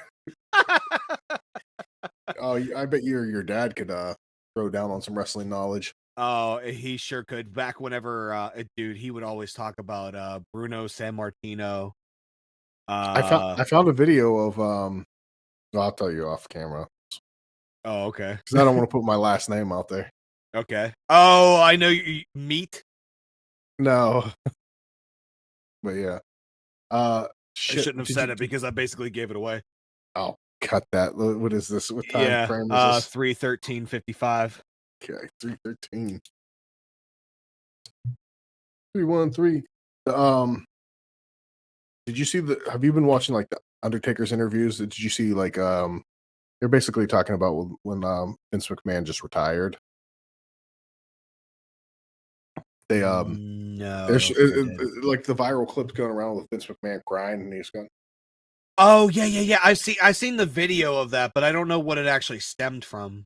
They have like a thing where it's like I don't know if it's for when he retired or when Undertaker retired, but they have a thing like and Undertaker saying like he's like Vince McMahon's one of his best friends and blah blah blah and and he's retiring. He's telling Vince McMahon he loves him, and then it cuts to Vince McMahon. He's like bawling his eyes out. Really? No, I didn't know that's what it came from. Okay. I think that's what it came from. It's weird to see like because you got the character in your head. Vince McMahon's like an asshole and everyone hates him. He from what I understand, like he is a good guy. He's very business oriented. And with that said, business oriented comes with But an underlying asshole complex. you hear them talk like Stone Cold, like on the Stone Cold podcast. He's talking about like Vince is like such a like it was one of his great friends. And it's like, but then you get the storyline, and those two were always fighting. You know what I mean? Right, and that's one thing that Jim They sold Cornette it always so says well. too. Yeah, they did, and Jim Cornette also says that too. Like whenever he was working for WWF back in the day when it was WWF, he would always go over to Vince's house, and Vince was such a fucking cool guy to hang out with and chill with and talk to and try to talk business with. Um, what really came from it was the Montreal screw job. Like that's whenever he became the heel of Mr. McMahon. Yeah. But I mean, like that's whenever the business was struggling.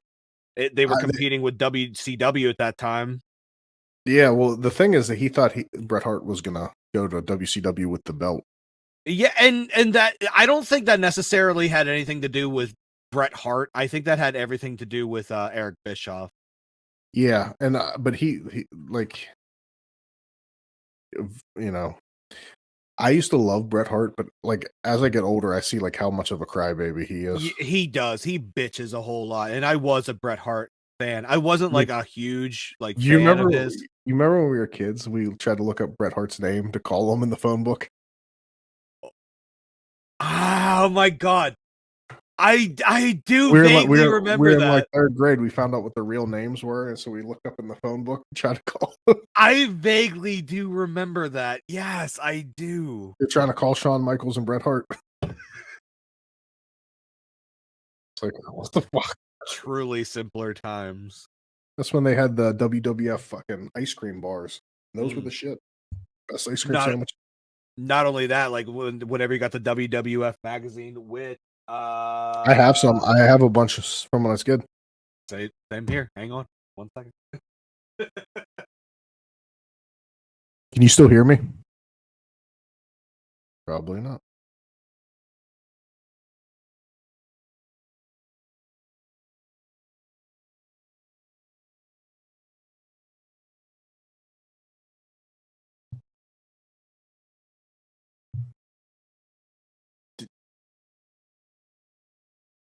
Did you ever hear Undertaker tell the story of how he became the Undertaker?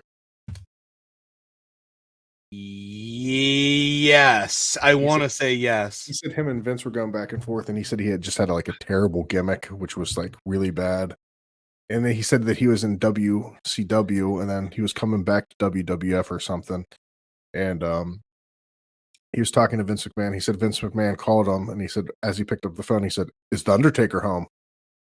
And he said, "Yes, yes, he is." He was like, and that's how he gave me. He's like, that's how he told me my name. He said, he said when I picked up the phone, he said, "Is the Undertaker home?" And I can't remember if he said Paul Bear was his friend or Vince McMahon's friend, but he was saying it was Undertaker's friend, I think. yeah, and he was saying that like he was just like a good friend, and I think it was when he was on Joe Rogan's, like because he did like a 3-hour podcast where he just like told wrestling stories, and it's like one of the greatest podcasts I've ever heard. I remember whenever I can't remember if it was that podcast or not, but like Paul Bear would be in public with Undertaker and like a couple other people, and he would Kane. like maybe it was Kane, yeah, and he would Paul Bear act in public like all these potatoes in this casserole are fantastic. He said that Undertaker's on one of the Kane was saying on a podcast. He said that he's like with his hoodie up because he didn't wear a mask in public, obviously, right? And he didn't want fans like notice him, so like when they're at airports and stuff. And he said like Paul Bear knew that, and it's like before the days of cell phones, so not everyone could get like pictures of what his face looked like, right? And he said like he'd have his hoodie up and his hat low. He said that Paul Bear would just, when people were around, to start doing the Paul Bear thing, and like the same thing. Like if he said if they were driving somewhere and Kane was the one driving, that Paul Bear would like do it out the window and like point. He was like, he's like, you could not be low key with Paul Bear around. What a dick! I love Paul Bear. There's a clip. I think I sent it to you before. Is the Undertaker where he's talking about Ultimate Warrior at an airport? Yeah, I saw that. Where he yelled at a kid. Yeah, like what a dick. I was a big Ultimate Warrior fan too. He said that Ultimate Warrior. They're on the Mike Tyson podcast, and Mike Tyson's like, "Oh, I loved the Ultimate Warrior. He used to come down and go crazy." And Undertaker was like, "Yeah, but when he got to the ring, he was already gassed and like out of breath because he was like just fucking going on 10 as soon as he came out." Oh, I didn't know that about him. Yeah. And he's like, that's why his matches were so short. He's like, because you can't just be like, he's like, I come to the ring. He's like, I walk slowly. Yeah, he literally strolls at a slow pace. He's like, I think his name's Mark. Or no, was it Mark or Joe? I can't remember. But for Undertaker, it's Mark. Yeah, I know Mark. I can't remember what I think is Jim for Warrior, because he was calling him by his name. He said that he'd like come flying out. He's like, he was out of breath. He was like, start fucking going against the ropes. Mike Tyson goes, I think that guy was on some, and he was like, oh yeah. Undertaker's like, Undertaker goes, I'm not gonna say, but yeah, he liked the substance. yeah, I think it's actually public knowledge that my dude was snorting, snorting fucking lines before matches. But like before we go any further, oh, that's dope. Right? So do you have any interest in collecting any of these old wrestling things? Do I have any what? Interest in collecting like old wrestling magazines? Do I have an interest? No, these are just ones from like my childhood. Because there's a booth near my booth that sells like old magazines like that and still in cases and stuff. That's cool. I saw they had the Spider-Man #1 that you had. Yeah. I can't remember what they were trying to charge. It's more than that's this one right here for one. What was the first one? Black Cat, I think. They had that one there. Like Black Cat #1 or where she first appeared in Spider-Man or something. I don't know. They had a bunch in like cases, but a lot of them were like $300-$400 for right. And I was like, nah. So I have an interesting story for you, not to completely sideswipe you. So my dad and I, we constantly have this story that we go back and forth with. My uncle, so he was a big kind of nerd. All right, whenever he was alive, back in his childhood, he had a bunch of old comic books, GI Joes, like whenever they came out. And then my grandmother, she gave them all away. I think she gave them away, or she gave them to like Goodwill or whatever. And then I remember my dad talking about his brother. He was like asking the one day, "Hey, whatever happened to my old Batman comic books?" And then my grandma was like, "Oh, I donated those or gave those away or something." Yeah, and he was born right around the time whenever Batman #1 would have been released, like the first ever Batman fucking comic book. That's a crazy thing to think of, that my uncle could have had like $1 million fucking comic book in his possession, and it just got donated. Just think of like all the stuff that we had that like I have Michael Jordan card. Like I have a remember that gold plated Michael Jordan card set I have? You had a couple of them, I think. Yeah, I won it from a Gatorade contest. I opened up a Gatorade lid, and it was like I got the set is for every year that he played, and it was like gold plated and I obviously it was like a manufacturer. They weren't really signed by Michael Jordan, but right. But it's still like a collectible thing because it was only done by Gatorade. I think I don't know. They're like bigger cards, and I seen them on eBay. Someone was selling the set for $250 now, and I'm like, "Fuck! I won that." And I still have them. They're in the case. Oh, do you? I was gonna give them to Ren, but she doesn't like Michael Jordan.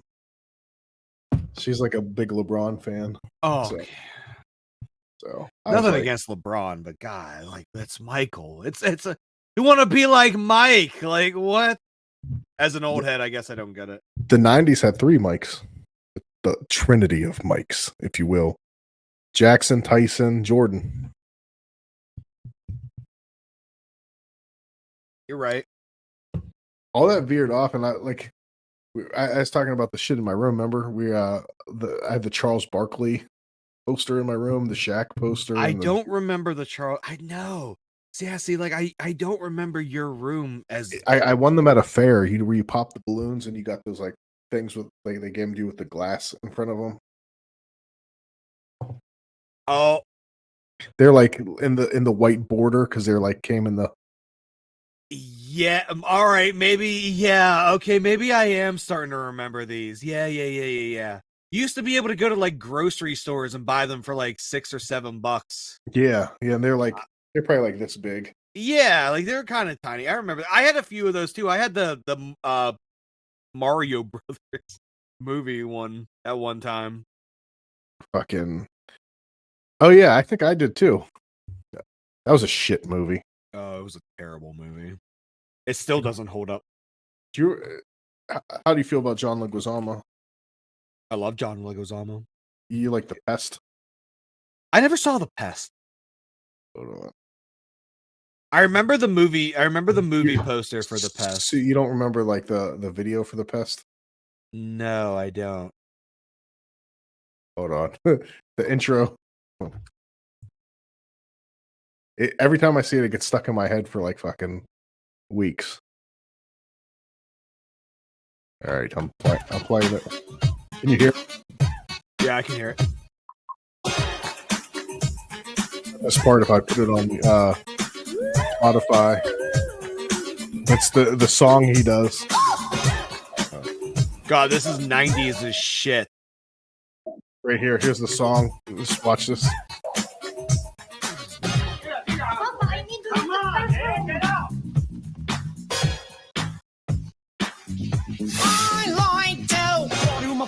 Cruising cream, playing 3-card money on these crazy streets. Straight hustler, I'm all a scam in a minute. So low to the flow, pick the pocket on a midget. Slick shyster, the Peshmeister, living life in Miami's vice. Mash, see? Nobody messing with the frogs. Oh my God, Ari Spears.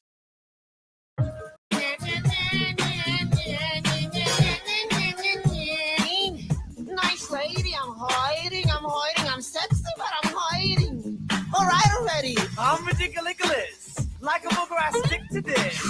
Take a whiff of this. On stinky, stinky,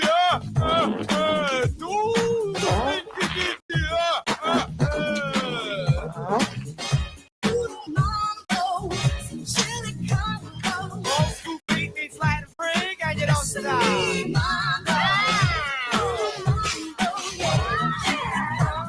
When the old school beat meets light and freak, and you don't quit, and you don't stop. Mirror on the wall. Who is the slickest of them all? It's the schemiest, keenest, Jack might be nimble, but I'm a sex symbol, so Snickers stole the wick from his candlestick. I'm in the mood to scam, simply because I can. I'm the Latin Houdini. Disappear in a flash with your cash in a bank like a genie. Lucy, I'm home, dando la trelose. Straight to the east, straight to the west. Straight that money to the chest. Yes, your hand, it's like that. Why slightly? No. Get stupid, get retarded. Cause past to get the party started. Which way did you go, George? Which way did you go? Volocious, Volocious, atrocious. What a rude, what a freak, what a sucker butt. I'm the man of a million disguises. I'm Miss Crazy and you make them a shake. My life, I'm so scientific. Hate to be specific. E equals MC squared. You do them, multiply, divide, slide up inside it, blend it, mix it. Damn, I'm just Did somebody summon me? Hello, Cleavers. That gets stuck in my head every time I see it. It's moments like this that makes me embarrassed to be a 90s kid. I feel that way, but at the same time, this is like when you could like a comedian could actually like be a comedian and like lean into it and not have to be like try to be cool. You know what I mean? Like that was like John Leguizamo made that song. Like, He did, but that was really hard to watch. I don't know. That was really hard to watch. That is literally the epitome of product of its time. Yeah, definitely. But I like the fact that like now John Leguizamo is like too cool to do something like that. You know what I mean? Like he does shit like what's it called? Violent Night. Yeah, it's like I don't know, like any character he does now, it's like he's like the cool tough guy, you know? It's like the stereotypical thing, yeah. Like, Yeah. what was the movie he came out with right after this? Was it Mario Brothers? I think this would be right around the same era. Yeah, probably. No, this was after Mario Brothers. Was it? Yeah, I think so. It's like 94. Mario Brothers was early. It was like 92. Was it? Yeah. Fucking, I'm Luigi Mario. This is Mario and Luigi Mario. God, that movie's terrible. Wasn't he in Thelma and Louise or something like that? I think I know what you're talking about. He was in a movie where he like dressed up in Drag. women's, That's what I mean. Like back in the day, Samuel L. Jackson, not Samuel L. Jackson. I don't know. My mom used to love whatever movie it was. What was that dude from U.S. Marshals? Tommy Lee Jones? No, Wesley Snipes. Wesley Snipes. Yeah, him, Wesley Snipes, and somebody else. Yeah, so that's what I mean. Like, I don't know. Comedians were like comedian. You know what I mean? Like, it's just we're in a different time where now people like have to be too cool. Like Dave Chappelle wouldn't make Half Baked now, for sure. True, but I think that's only because Dave Chappelle got burnt out from Hollywood. Well, like think about like Half Baked. Like you don't see like Method Man and Redman. It was just like a different area. Like people were like could be goofy and like more comedic. Like this was in the Jim Carrey days when Dumb and Dumber and Liar Liar and Ace Ventura, like it was like cool to be kind of like goofy and funny. Now it's like everyone's like, oh, that's cringe. I mean, there's a lot of things that are cringe, and some of that was cringe, but yeah. But you know what I mean? Like no one will take the chance to do something because people are like, there's too much of an internet presence of everything. So like people are too guarded because of the internet. Very true, but at the same time, like if anybody were to do something like that now in a different light, would it really be different, or would it really be trying something new? I mean, it wouldn't be. I'm not saying like trying something new. It's just like you don't see people doing that. Like even like just think 10 years ago, like the Will Ferrell movies, like even that level of goofy, not many people do it anymore. Like there's not many comedy. Like how many goofy comedies have come out in the last 5 years? When Will Ferrell was like in his prime, like the other guys, and there was one every year, a couple every year. Superbad, the Superbad era. There's no more Superbads. Superbad didn't age well. Let's be honest. I think that's still one of my it's one of the funniest movies of all time. I think you hit Jules with your dick. Take that fucking vest off. You look like Aladdin. I just showed Ren the thing with the McLovin the other day. I was like, "You want to see something funny?" Like, I'm like, "That's fucking funny." Take that vest off. You look like Aladdin. He's like, "You picked McLovin?" Yeah. Irish fucking Hawaiian organ donor. He said it's either that or Muhammad. Why was it that or Muhammad? Muhammad's the most common. He said that Muhammad's the most common name on the planet. Read a fucking book. Yeah. I mean, they could not make Superbad now. And the actors, I know people hate to say the word woke, but like the actors that played in Superbad wouldn't make that movie now. They wouldn't. They wouldn't. They No. wouldn't. No. Jonah Hill would not have been there. They were saying the F word, you know. Remember, like the whole thing, just start to finish, is too offensive today. It absolutely is. It sets a precedent again for a product of its time. But speaking of, I mean, come on. He said when the mom came out, he said, "Damn, I'm jealous. You got to suck on those tits." He's like, "Well, you got to suck on your dad's dick." I mean, come on, that's fucking hilarious. Like, I think a lot of things. Oh, look at her nipples; they look like little baby toes. Nipples look like a little baby toe. I think quite a bit in Superbad would still hold up today, but a lot of it wouldn't. Yeah, that's what I mean. But like I tried to show Ren, and she like did not find it the same kind of funny as I did. Yeah. You want to hear a funny joke? I said to Ren, it's offensive. Okay. It hit me. It's not offensive to other people, but it's just offensive to me. No, to me. Okay, so you obviously know me in real life. You know my mom died 2 years ago. Ren said, "What are you doing for Christmas?"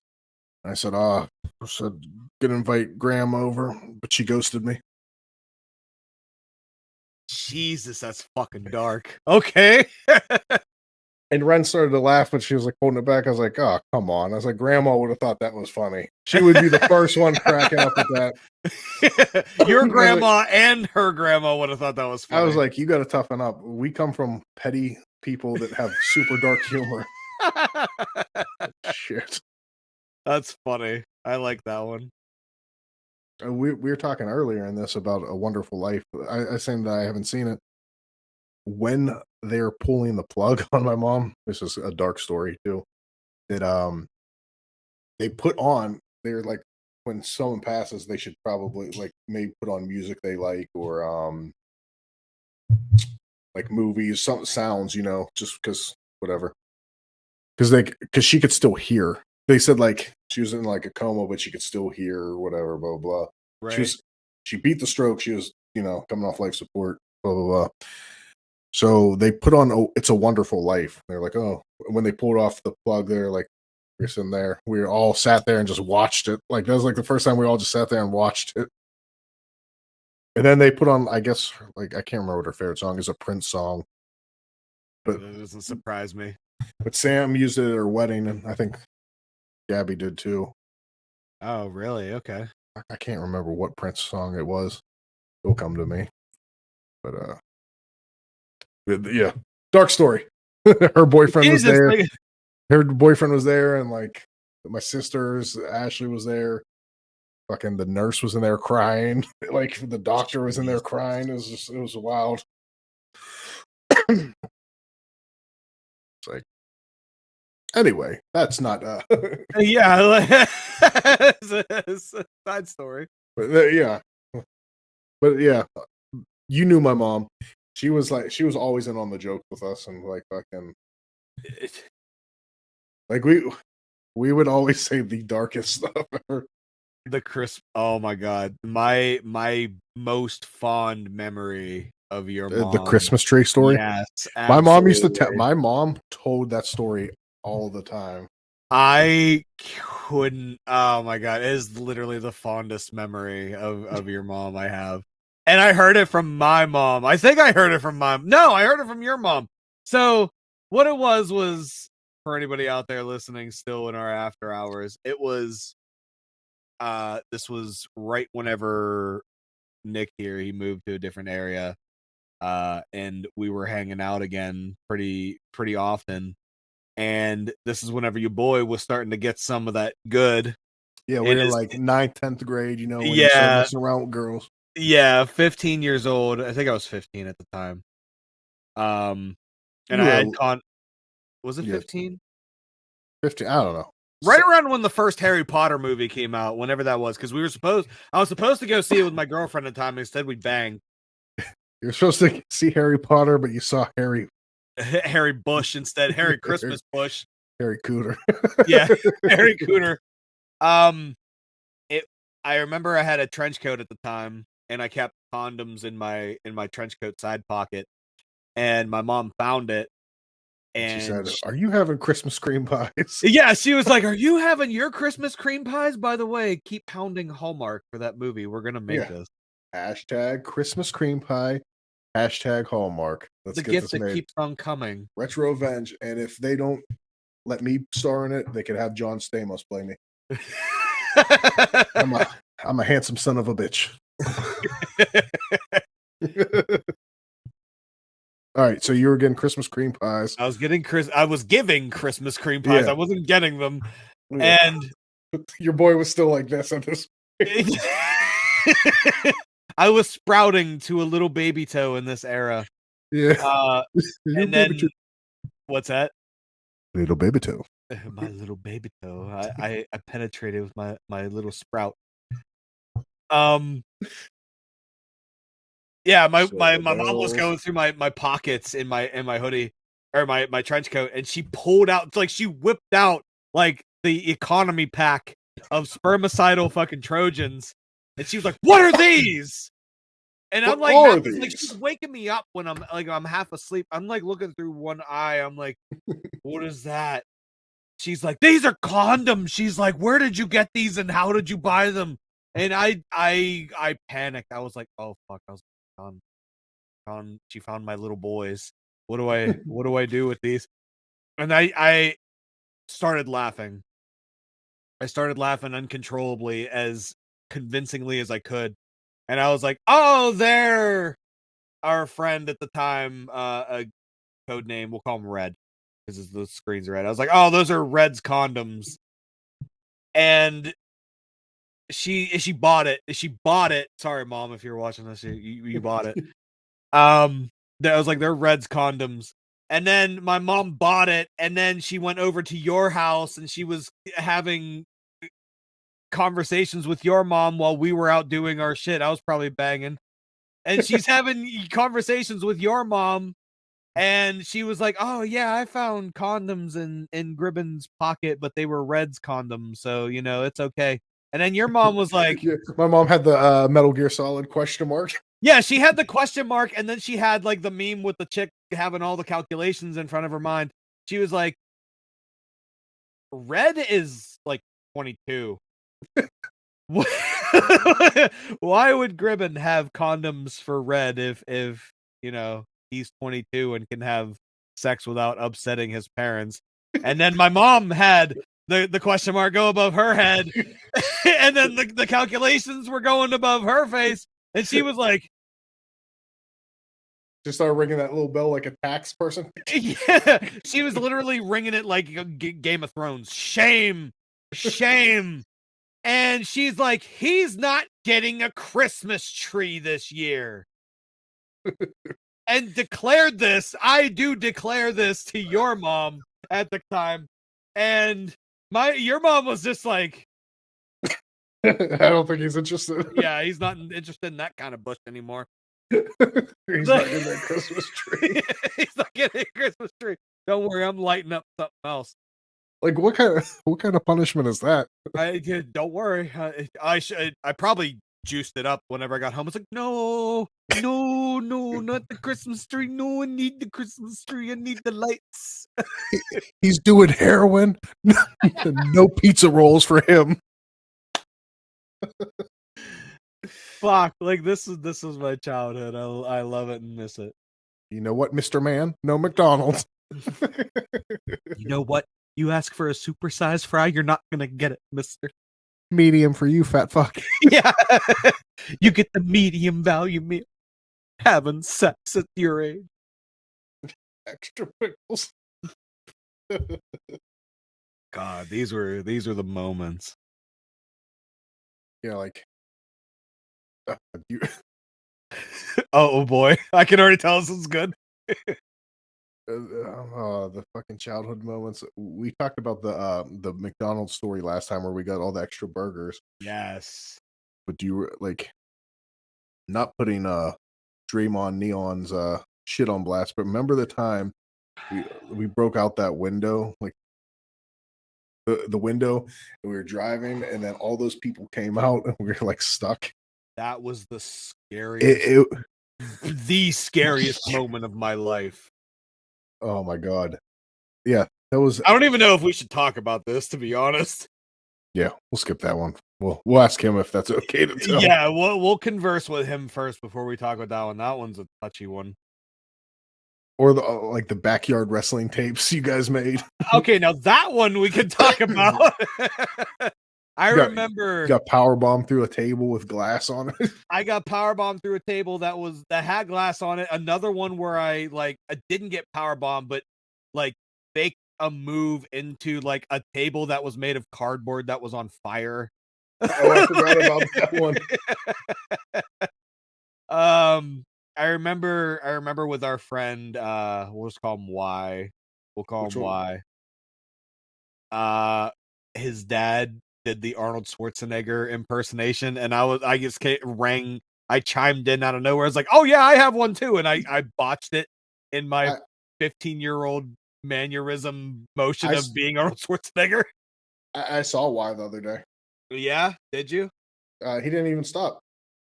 No? I usually see him and he stops, but he was at Steel City Con, and I was at my booth. Him and his girlfriend just walked past. I was like, "Damn, damn." He probably was like, "I'm with my fly ass girl. I ain't gonna stop for shit." and you know what? Why? If you're out there, you know who I'm talking about. That was my bad, like ghosting you on the times that you tried to reach out to me. That was my bad. I was an idiot at the time. Don't mind that. Did he try reaching out to you? He did a couple times. I remember whenever I was living at my old apartment, he would deliver pizzas. He was a pizza guy at the time. He would deliver. He still is. Is he? Yeah, he still works at that spot. He was a cool dude, and you gave me your number, and I never hit you back. Why? I appreciate you. You're a cool dude. He hits me up all the time, or he gave me his number every time I see him, and I'm like, then I hit him up every once in a while, and he just never comes through. You're definitely a cool dude. Why? I remember your band. Your band definitely had something going on. He's a wrestler now. You know that? Oh well, amateur wrestler. I did not know that. Really? He's in the same like federation that Shane Starr is in. Do you know Shane Starr? No. It's Tony. Like Benzie? No, not him. Tony, the one we used to hang out with. Oh, Essay. Yeah, he dated Diane back in the day. Yeah. Really? I didn't know he was wrestling. I thought you were talking about. Oh, he has long hair now. He would go to the gym that I went to, and like he's fucking jacked. What? No way. He kind of got a Bret Hart look to him. Hold on. Oh shit. I'm gonna actually put him up on screen. Hopefully, it's not like.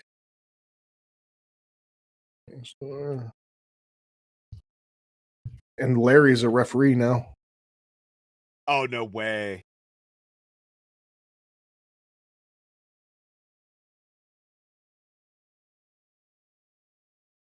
There's not like any good pictures of him because like I'd go to the gym with him and he's like fucking jacked. Does he go to the same gym? Legends where Seth Froese went. That bodybuilder. It's a picture.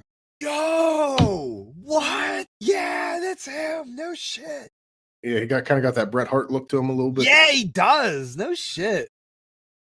Good for him. Yeah, see, I think that's Larry. Oh my Look god, right there. Larry's the referee. And let's see what I can't remember what Y's wrestling name is. I can't remember either. It's like Remy. Hold on. Remy. Yeah. There he is right there. Dang. Yo, is that what he looks like now? Is that New Jack? I don't know. I don't know In who the that is. Apex?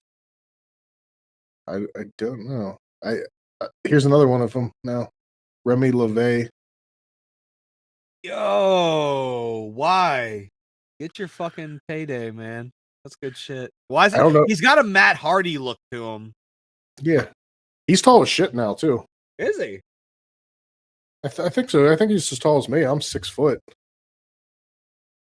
He might even be taller than me, actually. He kind of got like that's definitely him. No shit. He's got like a fucking he got like kind of a Misfits kind of promo. yeah, like a Greaser Jets West Side Story shit going on. Yeah. Remember he for context, he came from like a really rich family. Remember we slept over at his house one time, and like for other context, me and you grew up very poor. Yeah. Like we grew up in a trailer, and always lived in like a poor area until like I ended up going to I went to like a nicer high school that was like with rich kids. But that's where we met him, and we slept at his house, and he'd come over our house first. And he was like gassing us up, like, "Oh, I love the house, blah blah blah." And he was like so happy to like sleep over, and we were like, it was our turn to sleep over his house. And I remember this day because we went to see Freddy versus Jason down at the Waterworks.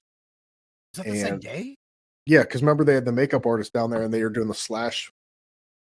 Remember, I went to his house. I had the Freddy slashes on my face. I do vaguely remember that. Yeah. I think Tom Savini was down there also, but I can't remember. But we went to see.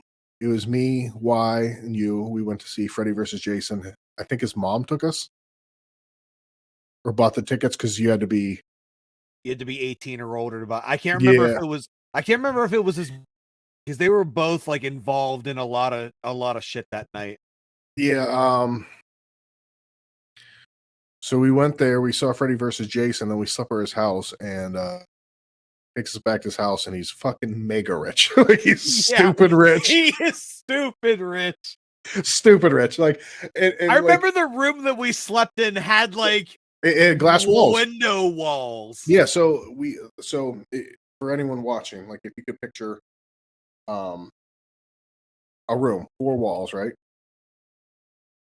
These were the walls, the front and the back, and the rectangle part, the long walls were glass, and you could see through them into the woods. And he lived in a giant set of woods. Yeah, he lived in a giant set of woods in Fox Chapel.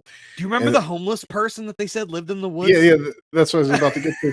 He goes, "Oh, there's like a homeless," because I'm like, "You could just see out there." I'm like, "Well, if the lights are on in here, they could see in here, and we can't see." And he's like, "Oh, they found a homeless person out there once." And then he puts on Sleepy Hollow. I'm like, that's not a good movie to watch. Movie to put on while we're in the woods, basically outside. Yeah. And like, obviously, me and you, like, coming from like living in a trailer court when we were kids, and he had it's like a 3 or 4 car garage that's detached. Remember that? I do. Like, we saw that, and his garages were like the size of your trailer. Dude, and we were like, his what kitchen was the size of my fucking trailer. And then he had like one of them cool like bookshelves like SpongeBob had. He had like a fucking reading room. Yeah, I forgot about that. And remember, we went to his mom had the art studio on the top, and remember his glass. It was like a greenhouse. It was 360 glass, so she could look at nature while she painted. I remember that. And it's just the fucking coolest shit. We're like, "Oh, dude, you didn't tell us you're rich." Remember, his mom pulled us aside. It was like, he doesn't like the fact that we have money. I forgot about that. And she was like, "Did you not mention being rich?" I'm like, "Fuck him. I'll stay here." Yeah. Can I be your son? He can go live in my house.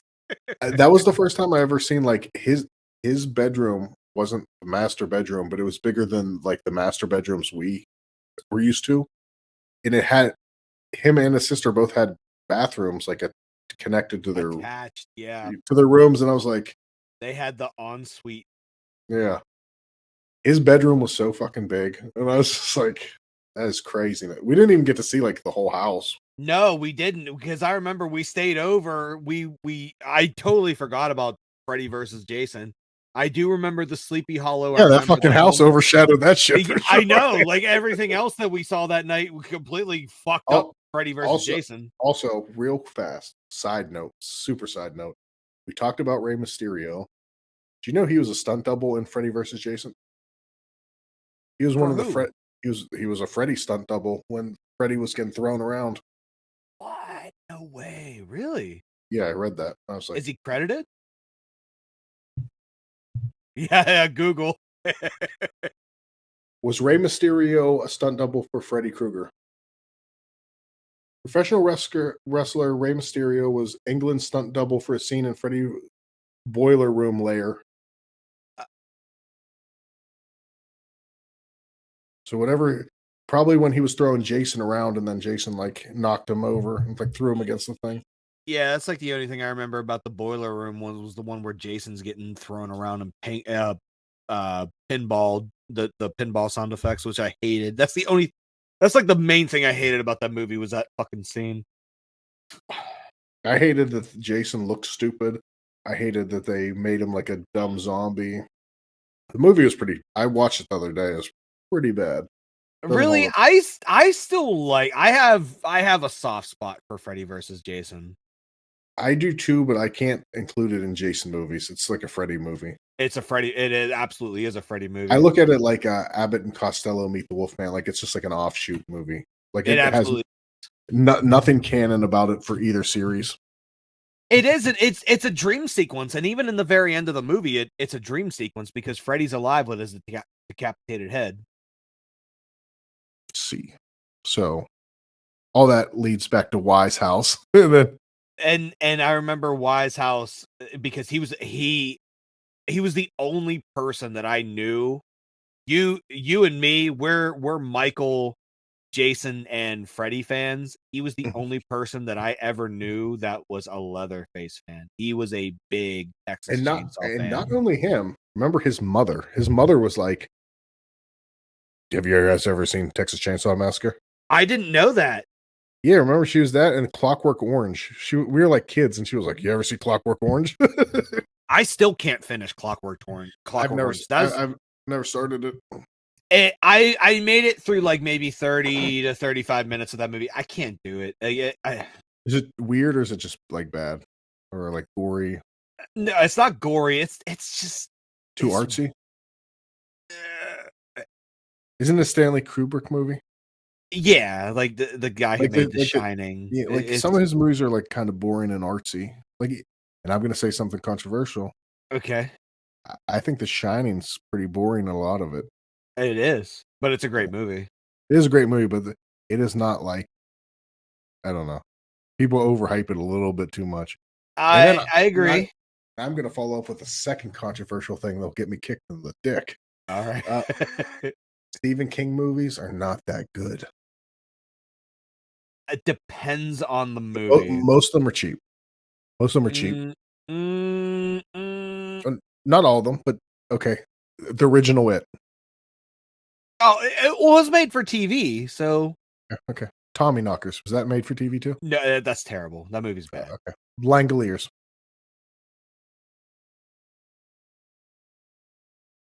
I don't remember Langoliers. Okay, well, Thinner.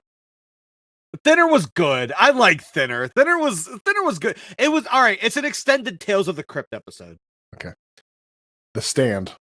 I mean, that was made for TV too, but it was made for TV. But I think The Stand kind of. I like the book. Okay, that's like one of the ones I finished. Audiobook, of course. I didn't. I didn't read it myself. How about The Mist? You sure about that? No, all right. You sure wait a about minute. that? I confuse The Mist and The Fog. Is The Fog is John Carpenter with Jamie Lee Curtis.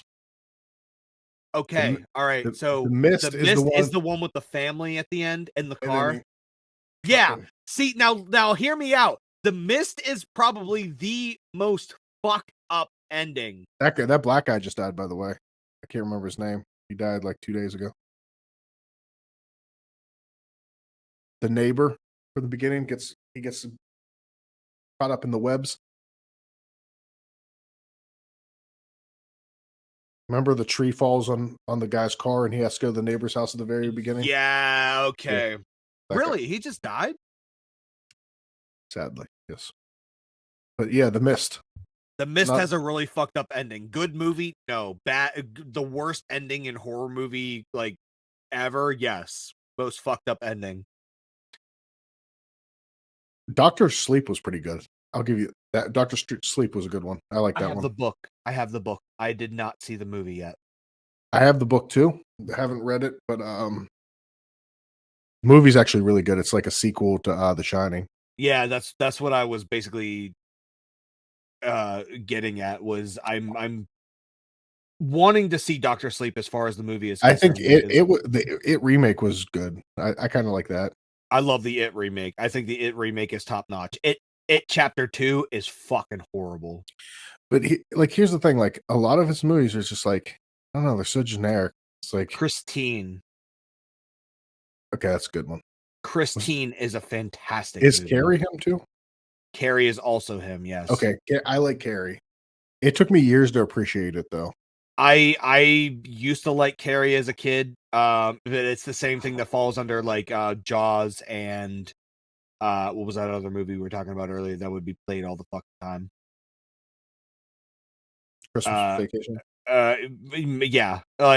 Carrie is one of those movies that was just played out all the fucking time. I didn't really appreciate and sit and watch until recently. Pet Sematary, like it's kind of generic. It's kind of there's one thing in Pet Sematary that's just very scary. What's that? The sister. I think her name's like Zelda or something. Or I can't remember what it was. It's like the scary ass sister. She looks like she has like anorexia and she's like yeah, okay. I don't know what the fucking deal with that is. That's fucking horrifying. That's the scariest thing in the whole fucking movie. Same thing like with like The Shining, the bear sucking the guy's dick in the background with no context. I think that's the most scariest part of the movie is that part. That part scared the shit out of me as a kid, and I had no idea what it was or. That's kind of what I feel about like this is what I feel. All right, now kind of getting off topic of Stephen King, but kind of being on topic. I feel this is kind of what like modern horror movies lack. So I think the scariest things about movies are the things that they can't explain, like the sucking dick bear. And then it just zooms in on it, like no context, no nothing. It zooms in the book though. In the book, yes, but in the movie, like if you never read the book and you just seen Winnie the Pooh just like slob knopping, just topping the dude off, like that is creepy as shit. But like, I was going somewhere with this and I completely lost my train of thought. Scary things that don't get explained. Okay, so what in a movie is scary that doesn't get explained? I want to hear where you're going with that. So this is why I think that probably one of the scariest movies of all time, and it's pretty recent, and that means a lot coming from me because I'm very critical about new movies coming out. Smile. I watched it and I fell asleep 3 times watching it, so I didn't get to see the whole thing, but there's some parts in it that was made me like, what the fuck? I think Smile is one of the most horrifying movies ever because there is so much unexplained in that movie. You just watch it and you're forever haunted. I almost feel like it was like a Ring kind of thing at first. That's why I kind of like it, because The Ring is one of those movies that kind of stuck with me because we're getting like we're like getting into subgenres at this point, because The Ring scared me because I had Samara in my dreams as a kid. It wasn't the same kind of aspect as it. So I'll explain this since we're going off the rails already. So whenever I was a kid, I kind of had Samara in my dreams as a kid. I had this dream where I was kind of like a butler and I was serving everybody kind of like a Thanksgiving dinner. And then I went into what I thought was the kitchen. And then it was nothing but an empty warehouse with a scaffolding. And there was somebody standing on the very end of it. and all it was just a person with long hair. And then by the end of my dream, they literally ran, but I didn't see it. It was literally fast forward. It was somebody running from the scaffolding down the warehouse up in front of my face, and she had like long red fingernails in front of my face, but it was literally a person with long hair in front of their eyes. So that's why I kind of have an affinity and a scary hold towards The Ring, and that's probably why I hold a very traumatic experience for for Smile. They kind of all link together with this in the same way. I mean, I kind of see that. Smile is like, I didn't hate it, but I didn't love it. What's like, okay, what's like, for people that don't know you, what's like 3 modern horror movies that you love? And I'm talking about the last like 10, 15 years. Like 3, just be any genre. Doesn't have to necessarily be like horror. Could be like sci-fi horror. Could be. If we're talking about horror movies that kind of frighten me, I'm a big fan of zombie. You know this, but maybe some of the other people don't.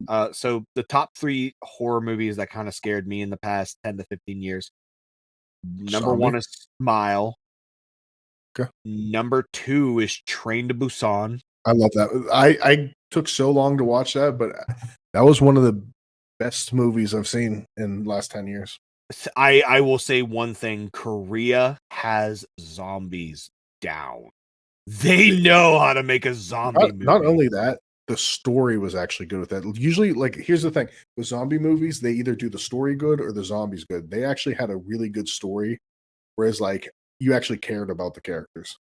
I agree, and this is why I like Train to Busan. Train to Busan was like if World War Z was in Korea, but Train to Busan is better than World War Z. I think so, yeah. I agree. I totally agree with that. Number 3, as far as modern horror movies that scare the shit out of me, I would probably have to go with the Babadook. I hated the Babadook. I tried to like it. I could not get into it.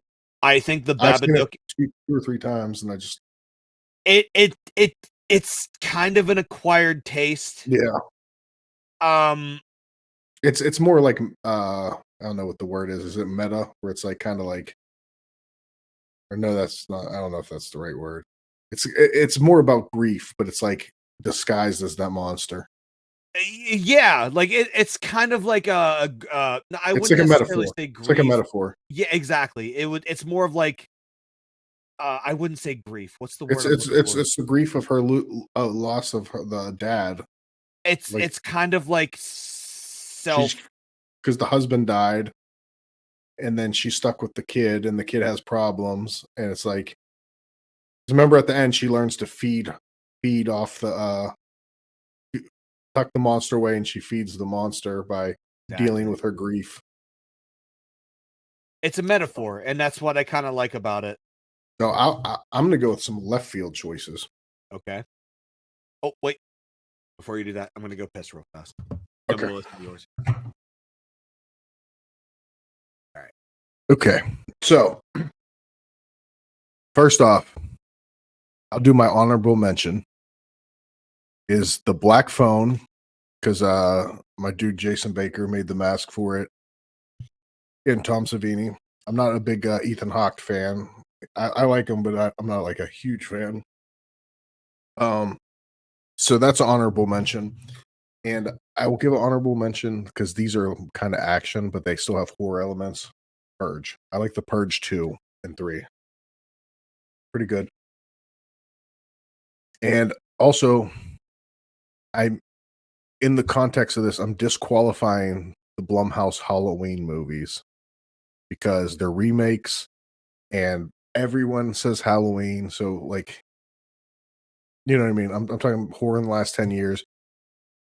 Obviously, those Halloween movies were great. So I'll do my like left field choices of like, and my choices are going to be like stuff that's like new properties, like thought of, no remakes. And this is in no order. I'm just numbering them just to keep track.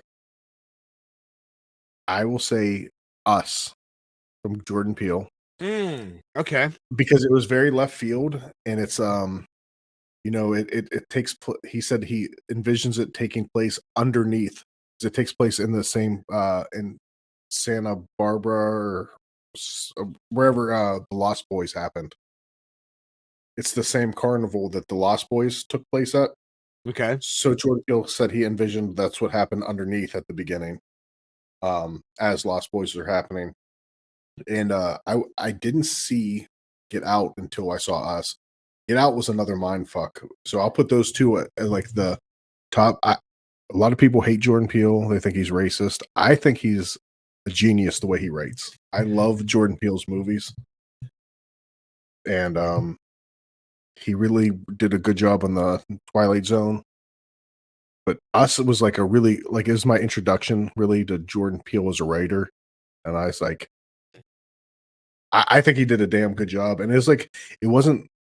I didn't like it at first because they said it was like the scariest movie of all time, and I didn't find it really scary. But it was like one of those mind fuck movies where you like go back and you watch details, and it has like hidden clues and shit. Like, and that's something I really liked. So that would be one. Number two for me is not necessarily. It's like a sci-fi horror, and it would be The Quiet Place 2. I like. Did you see The Quiet Place 2? I did not see The Quiet Place, but I keep hearing like mixed reviews on The Quiet Place. I hear it's good. I hear it's bad. So It's not one of those ones that I've dove into though. So the premises of it is aliens come to Earth. They rely on sound. Basically, think of like lickers from Resident Evil, but they look like the Cloverfield monster, but smaller versions. Kind of. Is that in the first movie? Is that the one where there's like a dog in the back of a car, and then they open up the door, and then they let the dog go because they can't be around the sound, or is that something different? I can't remember. So like you could even like step on gravel and they would hear you. Like these aliens are everywhere. So the remaining people have to be like dead silent. Mm-hmm. So the first one is really like more horror sci-fi. The second one's like horror sci-fi action. You know, it's like leans heavier in that. But the daughter in it's deaf, so it goes a lot of perspective of her. She can't hear anything. So it cuts back and forth. It's really cool. Like, so they can't shoot guns to shoot at the things. And this is like the second one's like the aliens have been there for a while, and they have to get from one place to another silently. They have to travel silently to another place, and it's just the wife and two kids. And then one of them breaks their ankle or something. I can't remember. I saw it in the theater when it came out, but it was like really good. So that it was just like kind of a left field idea, like aliens, but they rely on sound, and it goes from a deaf person's perspective. So those probably two, and then for three, I don't know. I'd have to go like a wild card on that one. My third one with the Babadook was kind of like a wild card too. So let me hear what you got. I'm trying to think what would get that spot, because there's been a couple. Oh man, let me see something real quick, because I know there's something, but I'm just forgetting. Okay.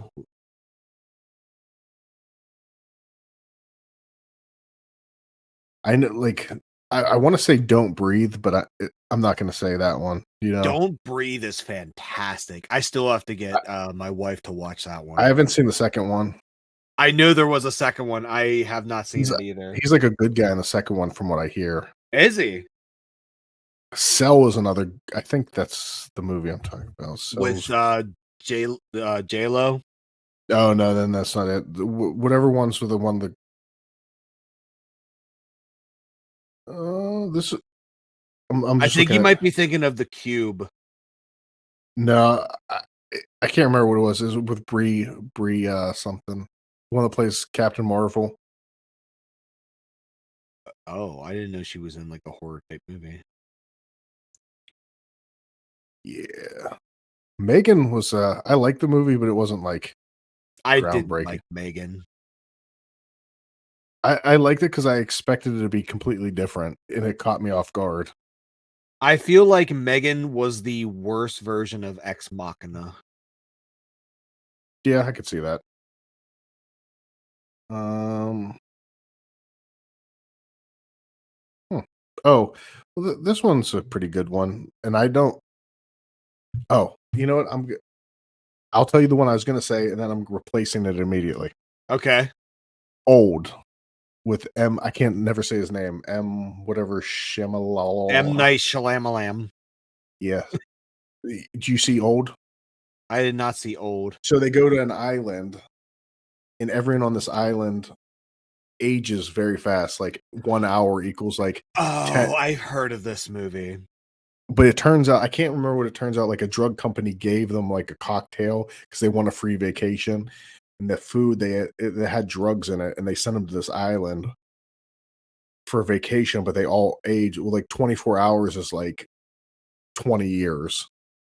Okay. I have heard of this movie. Like the family's there, and like the brother, sister, and the other kid. The girl gets like they go through adolescence. She gets pregnant and has a baby, all within like an hour span of time, or like a 2 hour span of time, and like it's like a really crazy movie. But that is not the one.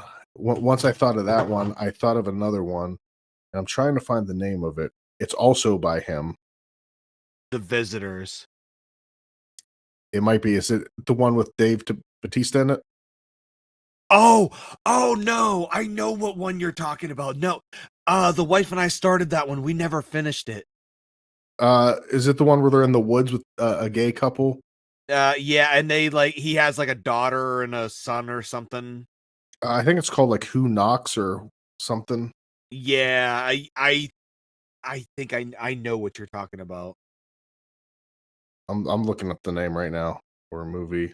Knock at the Cabin. Yeah, I know what you're talking about. I You started didn't that movie and you didn't never finish finished it? it. No. Oh my god, it gets I thought it was fucking fantastic. Mm. And how far did you get into it? Where Dave Bautista was like taking control of the situation, like whenever he Did they knocks get on the in cabin and gets inside. I think Dave Bautista plays the best character in that fucking movie. Yeah? Yeah, because he's muscular and he's huge, and you expect him to be like a brute. But he's like that. He's like a calm churchgoer, and he's like, "Please, miss, Yeah, I he's a don't want." preacher in that movie, right? He's like, I don't want to hurt you. Please, sir, I'm not here to harm you." And he's like crying about it, like he's upset that he has to do this thing. I remember that. Yeah, So, we started it, but I didn't finish it, but I definitely might now. do If you it want me comes to with tell? your You want me? recommendation. You want me to tell you like some of the stuff in it, or no? I kind of don't because I kind of want to watch it now, but I won't tell you anything that spoils anything. okay. So like in it, like it's like the end of the world, Mm. and because I actually don't remember the very ending, so it's like the end of the world. People think it's bullshit. You got that part right, you know. It's like the Mhm. people are like, "You're fucking full of shit," and they turn on the news. He's like, "Okay, it's like coming up. If the sacrifice is not made, or if one of you chooses to die and we kill you, the world will not end." If you did Dave Bautista give the speech? Yeah, he did. Okay, so if they don't pick someone, every hour past whatever, like horrible tragedies are going to happen until the end of the world. And the first one, they turn on the TV and there's a tsunami that wipes out like all of Japan or something. Hmm. They're like, that's just pre-recorded, or like that's just there's natural disasters all the time, blah blah blah. This same place was hit with a tsunami before. They already knew about this. They came in here, so they don't believe them. He's like, we're not picking. And the thing is, I think that they have to choose. Like the cult leader or the cult members can't kill them or something. They have to choose. It has to be someone that sacrifices themselves. Okay. Something like that. And I can't remember that little detail. But then like they see something else, and then there's like big earthquakes in the US. And then like the couple thinks like, well, they probably pre-recorded this stuff or knew it was happening. That's why they're showing us these particular things. And then they're like, well, something go on live. And then like as the time progresses, they keep seeing like horrible disasters on TV.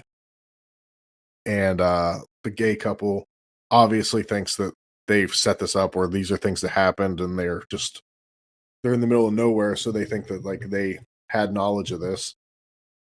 And then you never know, like you don't know until the end if it's the end of the world or they're making shit up. Mm-hmm. But like that's like the crazy like, and I don't think it has a very like a twist like as normal movies do, but it's just like it's so wild, and it's just like tense because Dave Bautista's like pleading with them to like let him kill them, and then those two are trying to escape the whole time. I remember that. And it's just So like, if it's an M. Night Shyamalan movie, then it probably has some kind of twist to it. yeah. 'Cause So he's the one that came up with The Village and The Visit. I And think the all twist. that. I think the twist is you don't know if it's the end of the world until the very end, Right. or if it's the guy's faking it. So I think like if I told you that part, it would be too much. But it's one of those movies like I was watching and I was like, and it's just after I watched Old, and I watched Old at the hotel for your wedding. Oh yeah. Yeah. And we were watching and I was just like, Dave Bautista is actually a really fucking good actor. He is. I'm a big fan of Batista because of Guardians of the Galaxy. Yeah, Star-Lord or hate him. I like him in that, but like he doesn't say a whole lot. But he was fucking convincing in Knock at a Cabin. I'll have to check that one out and make sure we watch it all the way through next time. He's also good in Knives Out too. It's with Daniel Craig. He's the detective in it. And Really? I don't know if Chris Evans is in the second one. He's the bad guy in the first one. Is Batista in the first one? No. So it's basically like the movie Clue, the first one, but Daniel Craig is the guy solving the puzzle. He's like the world's best detective. And then the second one is the same thing. Who's the Edward Norton? He's like the main guy. So let's see. I'm gonna see the cast of Knives Out because it has like a pretty stacked cast. Daniel Craig, Kate Hudson, Edward Norton, Oh shit. Janelle Monáe, Dave Bautista, Leslie Odom, Hugh Grant, Ethan Hawke, Damn. Joseph Gordon-Levitt, Oh yeah, him. Jada Pinkett Smith, Serena Williams. Jesus. I think she just might be a cameo. Kareem Abdul-Jabbar. Another cameo.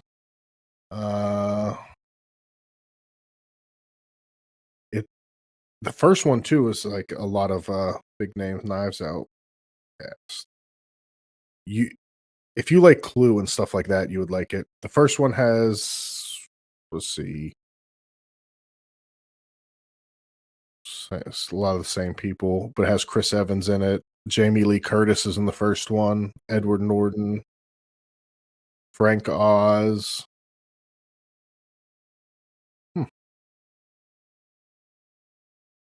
Yeah, it's basically like kind of tongue in cheek. Daniel Craig plays like a detective with like he's from the Baton Rouge, so he has like that Louisiana, New Orleans accent. Twang, yeah. He's like, now I'm the detective and I'm going to solve this murder. He's like, all right, I'm down for that. And yeah, basically, it's basically kind of like a tongue in cheek Clue, but he's like in a house and there's like all these kind of things, kind of like how you remember at the end of the Clue movie where Tim Curry is like, it was Mrs. White, and then she did this, and then she did that. They go through different scenarios where he's like doing this and he's showing it and they're like reenacting all the different things. And he's like, and that's what I thought. Then I saw this clue over here and I realized it was this guy. And then it would go through and it'd show like a whole nother scenario of how it would have played out. He's like, but then I saw this. You left this piece of evidence here. And like, it's just like, it's really crazy. It's like, it sounds like Sherlock Holmes on how he's going to fight people, but it's like Clue. yeah. Daniel Craig really makes the movie. It's like, he's like super fucking good in it. And he's like a cocky guy. Like in the second one, the premise is like Edward Norton is going to be giving all this money away or something. He invites everyone into his house and he stages his own murder, but it's like fake. Remember how I said if I ever won millions of dollars, I'd set up like a house like Clue and I'd pretend die with like special effects? Yep. Well, that's what happens in this. Edward Norton looks like he gets killed violently, and he has this detective here, but it's all a game to see who, because he invited his actual enemies, but he wants the detective and all the guests to play the game just to find out who wins the money, and then they would go on with the rest of the weekend. And the first day was supposed to be a game, but Daniel Craig's character finishes the mystery in like 10 minutes. But then someone actually does get murdered at the party, and then he has to figure out the real murder. Oh, that's cool. I actually kind of like that premise.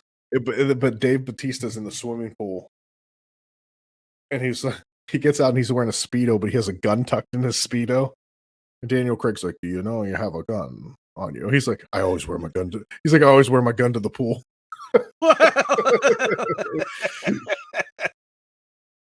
It's good. You'll definitely have to fucking watch that one too. Yeah, I definitely have to watch that one. Fucking.